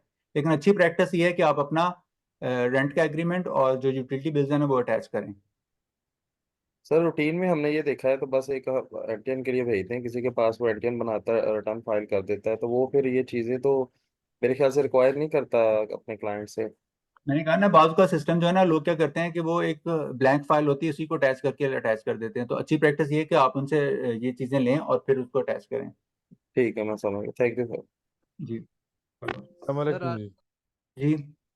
अच्छा जी, मेरे एक क्वेश्चन ये है कि एक बिजनेस है, वो मल्टी बिजनेस करते हैं, तो फिर वो मल्टी बिजनेस जो है ना एंटर करेंगे? जी, अगर वो अगर अपने 10 बिजनेस नेमों से बिजनेस अलग अलग करना चाहते हैं तो 10 नाम ऐड कर सकते हैं। नहीं, अगर एक एक नाम से वो 10 बिजनेस कर रहे थे तो कर सकते हैं? जी, आपने फिर अपनी एक्टिविटी बतानी होती है ना, कि आपने प्रिंसिपल एक्टिविटी अगर वो 10 अलग अलग है तो फिर आप 10 एक्टिविटी कैसे ऐड करेंगे? फिर आप उसी नाम पे 10 एक्टिविटीज ऐड कर लेना। ठीक है, थैंक यू।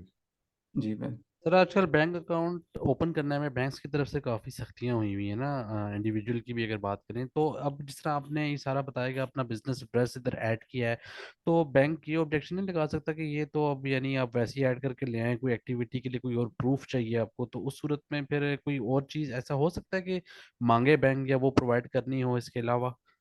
फिर आपका इसका यही मतलब हो सकता है कि आपके बैंकर के साथ कोई अच्छे रिलेशनशिप नहीं है। वो फिर ये नहीं आपको इसका बहाना करके आपको जो है ना आपका काम नहीं करना चाहता।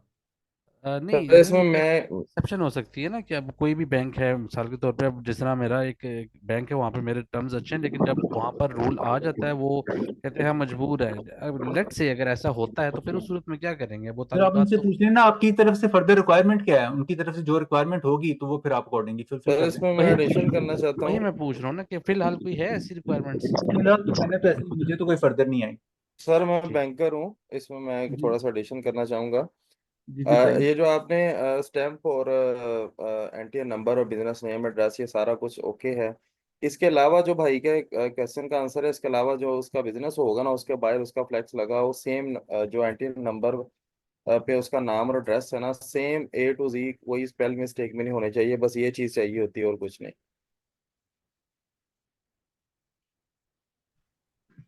जी सर मेरे ये ख्याल डीएनएफ अली अहमद साहब ने। नहीं भाई भाई, before we move to another question, आप सबसे रिक्वेस्ट की जाती है कि जिसका नेम कॉल किया जाए वो क्वेश्चन करे। इस तरह फिर क्लास का डेकोरम खराब होता है। With due respect to all of you, Fayaz Ahmed साहब आप अपना क्वेश्चन करें काइंडली। फयाज अहमद साहब।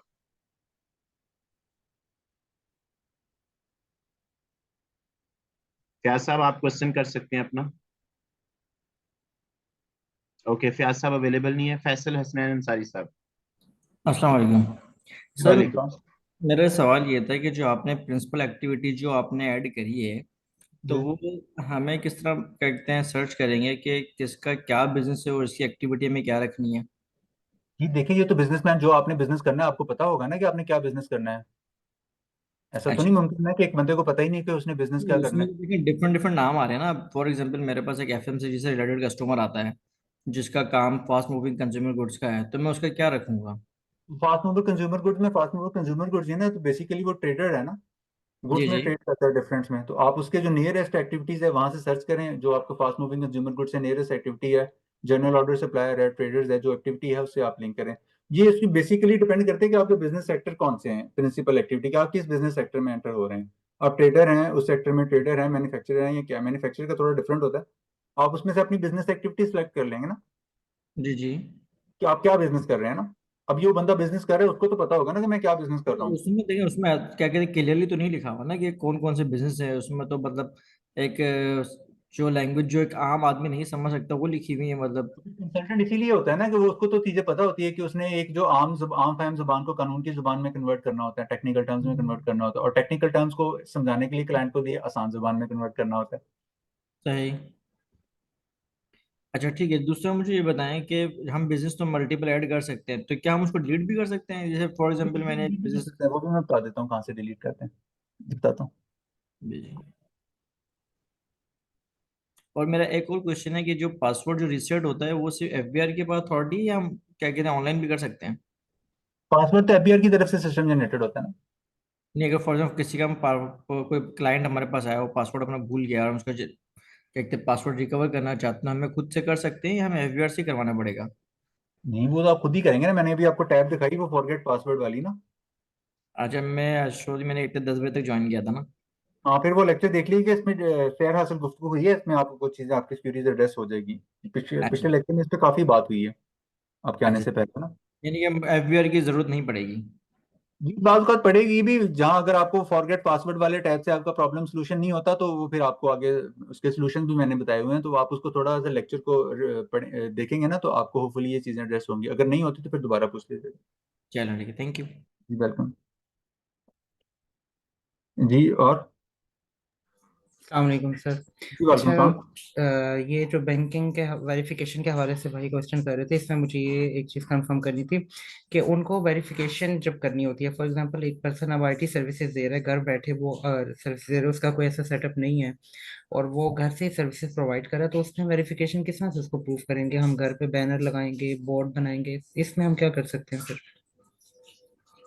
तो इसके लिए आप वो होता नहीं, स्टैंडी नहीं होती लगी हुई होती, स्टैंडी लगवा लें छोटी सी घर के पास। नहीं मतलब उनको ये इशू तो नहीं होता कि घर में क्यों सर्विसेज दे रहा है, प्रॉपर बिजनेस एड्रेस नहीं होना उनका तो ये चाहिए। पर्पज नहीं है, उन्होंने तो आपके बिजनेस के एग्जिस्टेंस को एस्टैब्लिश करना होता है कि ये वाकई रियलिटी एग्जिस्टेंस भी करता है या सिर्फ डॉक्यूमेंट पे एग्जिस्ट करता है। मतलब उसके लिए कोई कमर्शियल एरिया होना जरूरी है? हम रेजिडेंशियल एरिया में भी हम वो कर सकते हैं? ये आपने अपने बिजनेस के एग्जिस्टेंस को प्रूव करना होता है उसके। ठीक है, चलो थैंक यू। जी सर ये बताएं कि रियल एस्टेट के लिए डीएनएफबीपी सर्टिफिकेट क्यों मांगते हैं? बैंक वाले कहते हैं कि डीएनएफबी सर्टिफिकेट बना के ले आए फिर आपका अकाउंट खोलेंगे, बिजनेस अकाउंट। जी बिल्कुल, उसके लिए जो डेजिग्नेटेड नॉन बिजनेस प्रोफेशनल्स होते हैं ना उनके लिए वो मांगते हैं, और वो जो है ना एंटी मनी लॉन्ड्रिंग लॉ की रिक्वायरमेंट है। और उसमें जो रियल एस्टेट ओनर्स होते हैं इनमें रेगुलेटर जो है ना एंटी मनी लॉन्ड्रिंग लॉ के मुताबिक जो है ना एफबीआर है, उसकी रिक्वायरमेंट होती है। हेलो सर, अस्सलाम वालेकुम। जी वालेकुम सलाम। ये return of income filed voluntarily और return of income driving only from salary and other sources eligible to file return, इन दोनों में फर्क क्या है? जब हम रिटर्न पे जाएंगे इस पर डिटेल बात करेंगे। अभी हमारा जो लेक्चर हुआ है, जो हमारा टॉपिक है, इसके हवाले से अपने क्वेश्चन को प्लीज कंफाइन सर कीजिए। सर डिफरेंट है या नहीं आपस में? जी ये आपस में डिफरेंट है या सेम ही चीज है? मैंने कहा ना दोस्त, हम इसको जाके जब रिटर्न वाले इनकम टैक्स में पढ़ेंगे जब जाके बात करेंगे। अभी हम सिर्फ जो है ना एनटीएन पे अपना बिजनेस नेम ऐड करना हमारा ये मतम नजर है। आप अपने क्वेश्चंस को इस टॉपिक की हद तक कंफाइन करें प्लीज।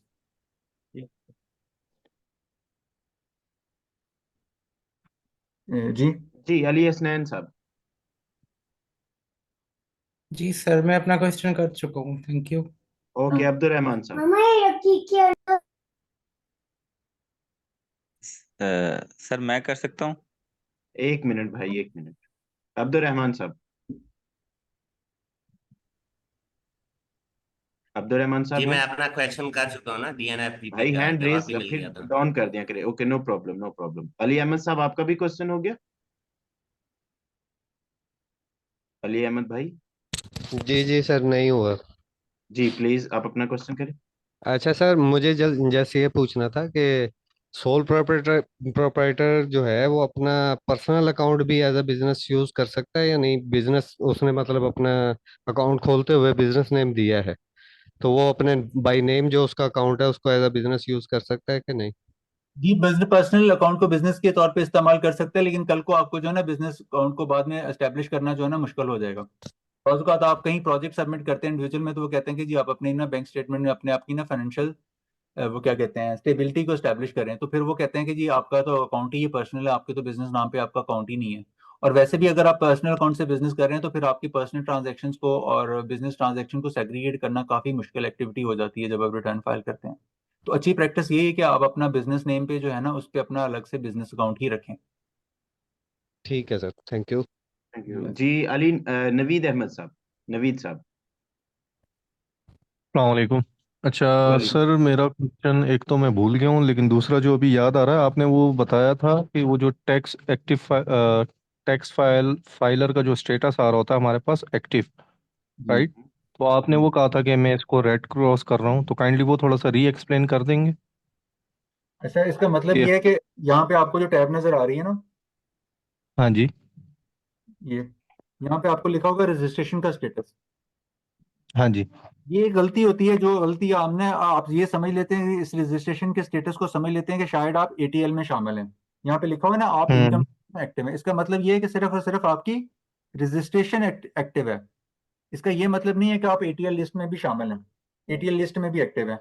ये सिर्फ आपको ये बताता है ये क्या है कि आप रजिस्ट्रेशन, आपका स्टेटस क्या है, रजिस्ट्रेशन की हद तक आपका स्टेटस क्या है इनकम टैक्स में, एक्टिव है। किसकी हद तक, किसकी हद तक मैं कह रहा हूँ? रजिस्ट्रेशन की। रजिस्ट्रेशन की हद तक।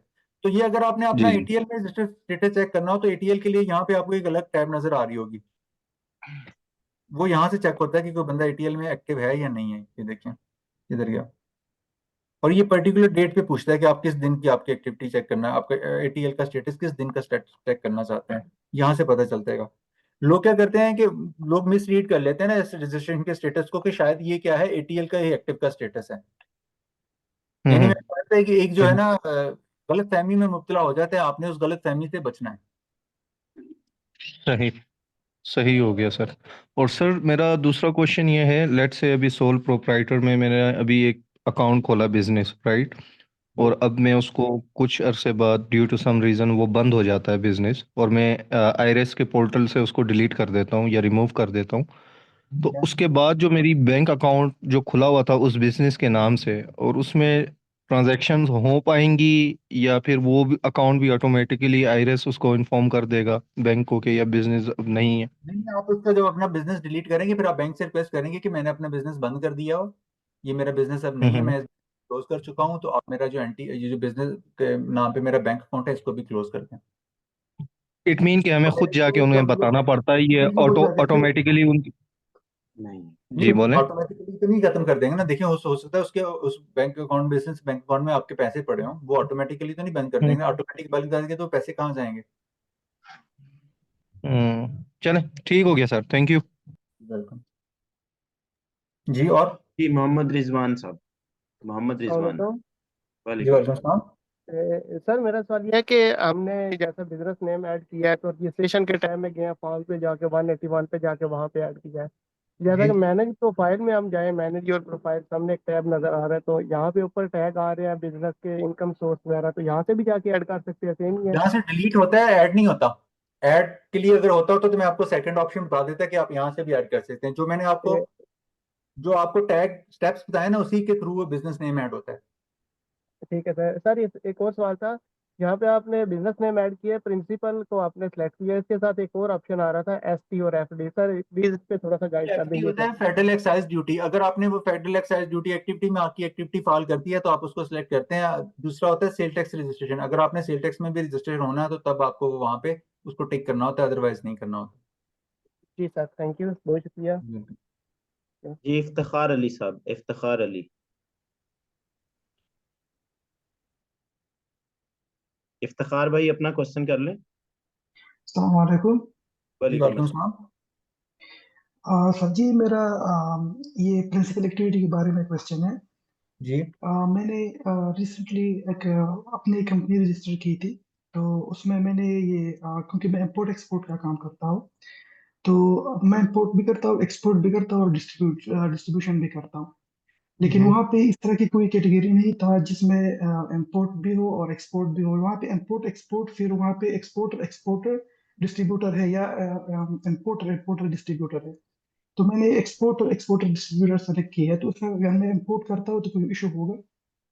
उसमें आप ऐसा कर सकते हैं कि आप अपना जो है ना बिजनेस नेम को ना दो मरतबा एंटर कर लें, और एक मरतबा एक्टिविटी जो है ना एक सिलेक्ट कर लें, और दूसरी मतलब वही नाम एंटर कर रहे हैं उसमें जो आपकी दूसरी रेलिवेंट एक्टिविटी है वो सिलेक्ट कर लें। इसी तरह अगर आपकी कोई तीसरी एक्टिविटी है तो आप सेम नेम जो है ना तीसरी मरतबा एंटर कर लें, और उसमें जो आपकी तीसरी बिजनेस एक्टिविटी है ना वो सिलेक्ट कर लें। ठीक है सर। एक और क्वेश्चन है मेरा। जी पूछे। क्योंकि कंपनी जो मैंने जो कंपनी मैंने रजिस्टर की है ये प्राइवेट लिमिटेड कंपनी है, प्राइवेट तो कंपनी की इसमें बात मैंने नहीं हो रही, प्राइवेट कंपनी के बारे में बात नहीं हो रही, हम सिर्फ और सिर्फ किसकी बात कर रहे हैं? सोल प्रोप्राइटर इंडिविजुअल की। लेकिन इंडिविजुअल वो होता है जिसका जागता इंसान होता है। हमने 3 फॉर्म ऑफ बिजनेस पढ़े कि पार्टनरशिप की अभी बात नहीं कर रहे हैं, कंपनी की बात नहीं करी, अभी हम किसकी बात कर रहे हैं? सिर्फ और सिर्फ सोल प्रोप्राइटरशिप की बात कर रहे हैं। कंपनी को डील करने के लिए डिफरेंट लॉज हैं, वो एक अलग मैकेनिज्म है। चलो ठीक है सर, ओके थैंक यू। जी आईफोन, आईफोन के नाम से जो है वो अपना क्वेश्चन करें।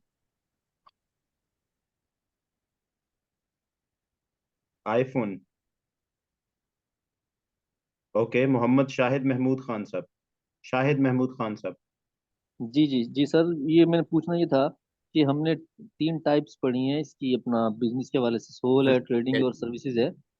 हेलो तो आज हम, जी जी हेलो सर, आई फ्रॉम नहीं नहीं सर, आप वेट करें, आईफोन वाले जो भी साहब थे आप वेट करें, आपके बाद नेक्स्ट टर्म आएगी आपके। आप जी शायद साहब क्वेश्चन करें प्लीज। जी जी जी सर। सर मैं ये पूछना चाह रहा हूँ कि ये सोल और ट्रेडिंग और सर्विसेज 3 टाइप्स आज हमने पढ़ी हैं, तो ये तो नेचर ऑफ द इनके बिजनेस है ना। जी बिजनेस के हवाले से तो तीनों की अलग अलग एंटीएन बनेंगे। नहीं, एनटीएन तो देखें, आपके सामने ये स्क्रीन नजर आ रही है, आपके सामने स्क्रीन नजर आ रही है, आपके सामने जी स्क्रीन नजर आ रही है। जी जी सर, नजर आ रही है सर, शाहिद साहब को भी आ रही होगी। शाहिद साहब, आर यू देयर? आपके एनटीएन जो है ना इन एंटिटीज के बनते हैं। क्या बनते हैं? इन एंटिटीज के बनते हैं। ये तो बिजनेस एक्टिविटी हुई ना, कि बिजनेस एक्टिविटी के हवाले से किस तरह का होता है। ये जो बात हुई थी, ये वाली बात ये थी कि बिजनेस एक्टिविटी वाइज कहा, मतलब एनटीएन से जो पर्सपेक्टिव है वो यहाँ पे है। एनटीएन का सोल प्रोप्राइटरशिप में आप नाम ऐड करेंगे, या पार्टनरशिप का एनटीएन होगा या कंपनी का एनटीएन होगा, और उसमें जो आपकी एक्टिविटी होगी ना, जो आपका बिजनेस होगा, उस हवाले से ये नेचर ऑफ द बिजनेस है। मोहम्मद वकास साहब, सॉरी वकास साहब। जी सर, मेरा क्वेश्चन ये है, अभी जब बात हो रही थी कि जो आपने बिजनेस अपना ऐड किया है और जब खत्म कर देते हैं तो उसको जस्ट डिलीट होने की बात हो रही है। मेरा क्वेश्चन ये है कि उसके लिए कोई ऐसा स्टेप तो नहीं है कि यानी उस बिजनेस को क्लोज भी शो करना होता है? मतलब डिलीट कर दिया तो मतलब उसका तो रिकॉर्ड आपने डिलीट कर दिया ना, कि कब फॉर्म हुआ था, कब क्लोज हुआ था। तो ये एक क्वेश्चन है। तो जब क्लोज हो रहा है तो उसके लिए कोई अलग से कोई स्टेप होता है या जस्ट डिलीट ही करना नहीं, होता बस आपने अपनी टैक्स पेयर प्रोफाइल में जाके वहां से इसको डिलीट कर देना होता है, दैट्स सफिशिएंट। है? जी ठीक है, थैंक यू। जी शाकिर साहब, हेलो शाहकार। सर, जी आ रही है। सर मेरा क्वेश्चन ये है कि क्या सेम ईमेल एड्रेस पे हम 2 अलग इंडिविजुअल को रजिस्टर कर सकते हैं अगर उसके पास अपना एक्टिव ईमेल ना हो तो? यार ईमेल बनाना कौन सा, ईमेल पे कोई मुश्किल काम है? ईमेल बना लें आप, एक ईमेल नहीं, क्यों वो तो इस्तेमाल बना करना। लेंगे, वो ईमेल अपना एक्टिव रख नहीं पाएगा, हमें फिर याद नहीं रहेगा। आज की आईटी के दौर में ईमेल एक्टिव रखना मुश्किल है।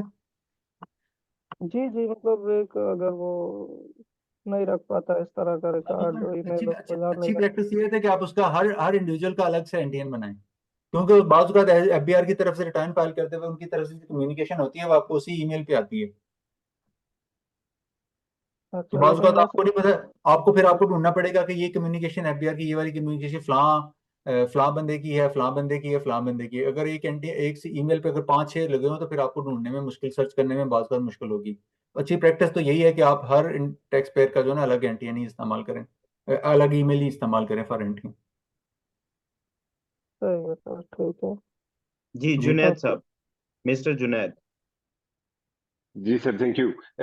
सर अगेन मेरा आरटीओ से रिलेटेड ही अभी तक कंफ्यूजन चल रही है। इंडिविजुअल के एड्रेस के ऊपर आरटीओ कुछ और हो और बिजनेस एड्रेस पे आरटीओ एड्रेस कुछ और हो। तो इस्लामाबाद और कराची की मिसाल ले लेते हैं, तो कौन सा आरटीओ लागू होगा, इंडिविजुअल एड्रेस वाला या बिजनेस एड्रेस वाला? जी, आपका जो बिजनेस एड्रेस है वो आपके एनटीएन पे ऐड होगा, ऐसा नहीं होगा कि वो आपका सिर्फ, ये देखें ये क्या आ रहा है। ये अब एक बाई चांस ऐसा हो सकता है कि ये जो है ना किधर, अगर आपका बिजनेस एड्रेस अलग लग गया और आपका पर्सनल एड्रेस अलग गया तो आपका क्या होगा, यहाँ पे जो आपका पर्सनल एड्रेस है वो आएगा, ओके, और नीचे बिजनेस एड्रेस डिफरेंट आ गया। अब मेरा आरटीओ क्या होगा? आरटीओ आपका एक ही जगह रहेगा, ये वाला जो आपका यहाँ आ रहा तो है जो बस। जो ऐसा मेरा नहीं होगा कि बिजनेस आपके बिजनेस के लिए जो मेरा आपका, ऐसा पर्सनल नहीं, एड्रेस है। ठीक है। आरटी मेरी बात सुन लें, आपका आरटीओ जो है वो आपके एनटीएन के साथ लिंक है और आपका दोनों के लिए एनटीएन एक ही इस्तेमाल होता है, ठीक है। ओके, ओके, ठीक यहाँ है। आपका क्या आएगा, मतलब बिजनेस एड्रेस, यहाँ आपका बिजनेस का एड्रेस आ रहा होगा, यहाँ पे ऊपर आपका पर्सनल एड्रेस आ रहा होगा, तो आपका जो सर मेरा आरटीओ जो होगा ना वो एक ही रहेगा। सर मेरा यही नहीं होगा कि क्वेश्चन है आपका पर्सनल एक्चुअली, एड्रेस कि के लिए मेरा जो आरटीओ डिफरेंट पर्सनल है और एड्रेस बिजनेस। है वो है लाहौर, मैं बिजनेस एड्रेस है कराची, तो मेरा आरटीओ कराची होगा या मेरा आरटीओ लाहौर होगा? जो सर आपका आपने आरटीओ लाहौर जो होगा ना, आपने जब आपने जो अपने एनटीएन दिखाया, ओके, सीएनआईसी जो पे है। आपने, जो सीएनआईसी पे, गॉट इट। जी। ओके, फैसल बलोच साहब, फैसल साहब। जी हेलो, अस्सलाम वालेकुम। वालेकुम सलाम जी। सर मेरा क्वेश्चन ये है कि आपने ये जो एनटीएन हम रजिस्टर करते हैं तो इसकी कोई फी वगैरह होती है या फ्री ऑफ कॉस्ट ऐसे ही बन जाती है आईआरएस पे? फ्री होता है भाई, फ्री अच्छा होता सर, है। फीस ले। फीस आप लेते हैं, कंसल्टेंट लेते हैं फीस। कंसल्टेंट। अच्छा सर, एक और चीज, जैसे कि आपने कहा कि पासवर्ड भूल जाए तो वो फॉरगेट पासवर्ड से रिकवर हो जाता है, एफबीआर जनरेटेड होता है, तो सर इसमें अगर हम वो कर देते हैं तो अपने उसमें से मतलब कस्टमाइज पासवर्ड रख सकते हैं, या वही होता है जो कि वो एफबीआर रजिस्टर्ड करती है सर? जो कस्टमाइज एफबीआर होता है की ना सर। जो कस्टमाइज एफबीआर कर की सकते? तरफ जो जी सर। एफबीआर की तरफ से पासवर्ड आता है, बाद में आप अपनी लॉगिन आईडी करके उसको रीसेट कर अपडेट सकते कर हैं, ले। पासवर्ड रख सकते हैं, चेंज ठीक कर है सकते हैं। ठीक है sir, thank you. Thank you. जोहा शमशेर अली। जोहा शमशेर अली। अस्सलाम वालेकुम सर। जी वालेकुम सलाम। वेलकम। सर ये जो आपने बताया कि जब बिजनेस नेम ऐड करने के बाद जब बैंक अकाउंट ओपन होता है उसके लिए प्रिंट चाहिए हमें टैक्स पेयर प्रोफाइल इंक्वायरी का, लेटर हेड रिक्वायरमेंट का और स्टैम्प। सर ये बात समझ में नहीं आई, इसको जरा सा आप रिपीट कर देंगे प्लीज? जब आपका एनटीएन बन जाता है, जी जी आपने क्या करना होता है, बिजनेस करना होता है ना, तो बिजनेस के जी लिए जी आपका बैंक अकाउंट ओपन करने के लिए आप ये चीजें लेके अपने बैंकर के पास चले जाते हैं। जी जी किसके पास जाते हैं? अपने बैंकर के बैंकर पास। के और पास। फिर जी उसको जी ये चीजें प्रेजेंट करते हैं और अपनी रिक्वेस्ट करते हैं कि भाईजान, ये जो बिजनेस नेम मैंने ऐड किया है, ये मेरे एनटीएन के नाम पे ये मेरा बिजनेस नेम है, इसके ऊपर मुझे क्या जी कर जी दें, उसके ऊपर क्या कर दें, बैंक मुझे अकाउंट। बैंक अकाउंट ओपन कर दें। सर ये लेटर हेड क्या है? ये लेटर बैंक हेड, बैंक की रिक्वायरमेंट है कि बैंक आपके की बिजनेस का अच्छा, लेटर हेड हो। Okay okay, thank you sir. जब आप जी कॉमन शाहिद करेंगे साहब। तो अपने बिजनेस से कम्युनिकेशन करेंगे ना, तो वो डॉक्यूमेंट जो आपका लेटर हेड होता है, जी जी जी, ओके, लेटर हेड थैंक पे यू सर। रिक्वेस्ट करेंगे ना बैंक को अकाउंट ओपनिंग के लिए। ठीक है सर। हेलो। जी जी जी जी शाहिद जी साहब थैंक यू सर। प्लीज। जी सर, मेरा सवाल ये है कि सॉरी शाहिद साहब, आपको गलती से म्यूट कर दिया, आप अपना क्वेश्चन करें। शाहिद साहब। हेलो। जी जी जी आप करें क्वेश्चन। जी सर, मैं ये पूछ रहा हूँ कि ऑनलाइन जितने भी बिजनेस हैं, फ्रीलांसर है या इसके अलावा जो भी हम ऑनलाइन बिजनेस करते हैं, स्टोर बनाते हैं, ये वो, तो ये किस टाइप में आते हैं? सोल में आएंगे या ये अपना पार्टनरशिप में आएंगे या कंपनी, किस इसमें हम इसको एनटीएन बनाएंगे, इसका हम कैसे बनाएंगे? देखिए, ये किसी भी, ये नहीं है आप एनटीएन के, ये देखिए आप ना दो चीजों को कंफ्यूज कर रहे हैं ना। मैं अभी आपको अर्ज कर रहा हूँ कि ये देखिए, ये जो आपको पड़ा है ना, ये जो ऊपर आपको टैब नजर आ रही है, नजर आ रही है टैब, आ रही जी है सर। जी। ये जो गुड्स एंड सर्विसेज है ना, ये तो basically nature of the business है कि आपकी बिजनेस एक्टिविटी क्या है। ये बिजनेस एक्टिविटी आप सोल प्रोप्राइटरशिप के प्लेटफॉर्म से भी ले सकते हैं लीगली, और पार्टनरशिप के प्लेटफॉर्म से भी ले सकते हैं, और कंपनी के प्लेटफॉर्म से भी ले सकते हैं। यानी एक सोल प्रोप्राइटरशिप बना के भी आप क्या कर सकते हैं, ई कॉमर्स कर सकते हैं, फ्रीलांसिंग कर सकते हैं, और एक पार्टनरशिप फर्म बना के भी आप ई कॉमर्स कर सकते हैं, ई फ्रीलांसिंग कर सकते हैं, और अब कंपनी बना के भी उसके प्लेटफॉर्म से भी ये बिजनेस एक्टिविटीज कर सकते हैं। आई होप उनका क्वेश्चन एड्रेस हो गया होगा। और किसी भाई का कोई क्वेश्चन है तो आप अपना हैंड रेज कर लें। जी सर। इनफिनिक्स। जी प्लीज। आप इनफिनिक्स पर, जी आप भाई, आप क्वेश्चन करें। जी सर, क्वेश्चन तकरीबन सब दोस्तों ने कर लिया, मैं बस एक क्वेश्चन करना चाह रहा हूँ। ये जो आपका जो आज लेक्चर है, ये हमें वीडियो में या किसी शक्ल में मिल सकता है बाद में? ये फर्स्ट क्लास है। फर्स्ट दो क्लासेस जो है वो हमारे चैनल पे अपलोड होती हैं, वो लिंक आपके साथ शेयर कर दिया जाएगा। उसके बाद रिकॉर्डिंग एलएमएस पे अपलोड होती है, ठीक है। तो सर उसको लिंक तो पता चलेगा, एलएमएस जो है वो कंपनी का कोई लिंक है भाई हमारा? 30, नहीं नहीं, वो आपका, आप पेड स्टूडेंट हैं, आपको वो जी आपका जी। कोऑर्डिनेटर बता देगा। जी ठीक है। ठीक है sir. Thank you. Thank you. जी आमिर खान साहब, आपका माइक अनम्यूट था। आमिर खान साहब क्वेश्चन कर सकते हैं आप।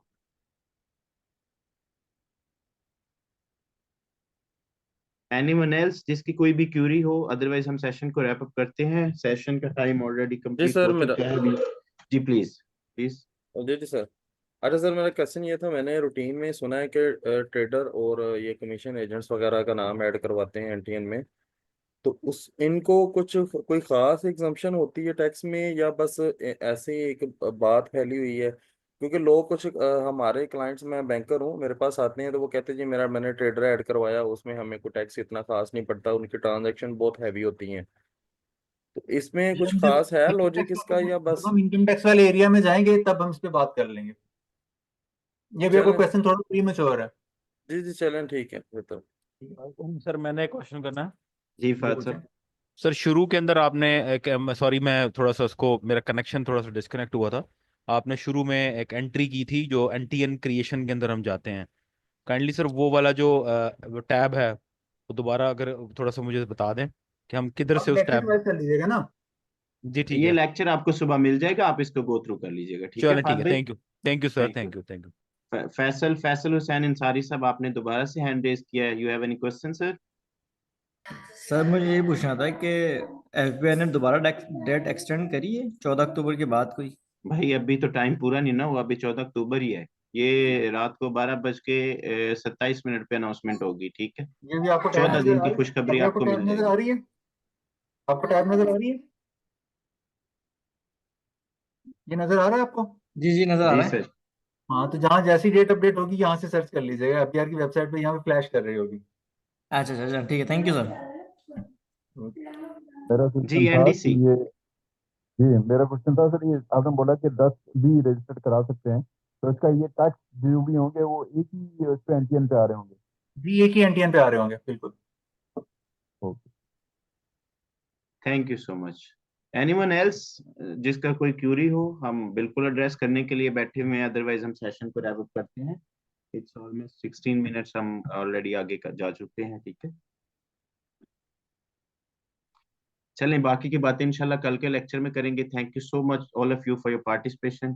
कल आपका जो है वो सेकंड लेक्चर होगा और फिर हम इंशाल्लाह इसको आगे प्रोसीड करेंगे। जज़ाकल्लाह everyone, stay safe, stay blessed. Allah हाफिज सर। हाफिज।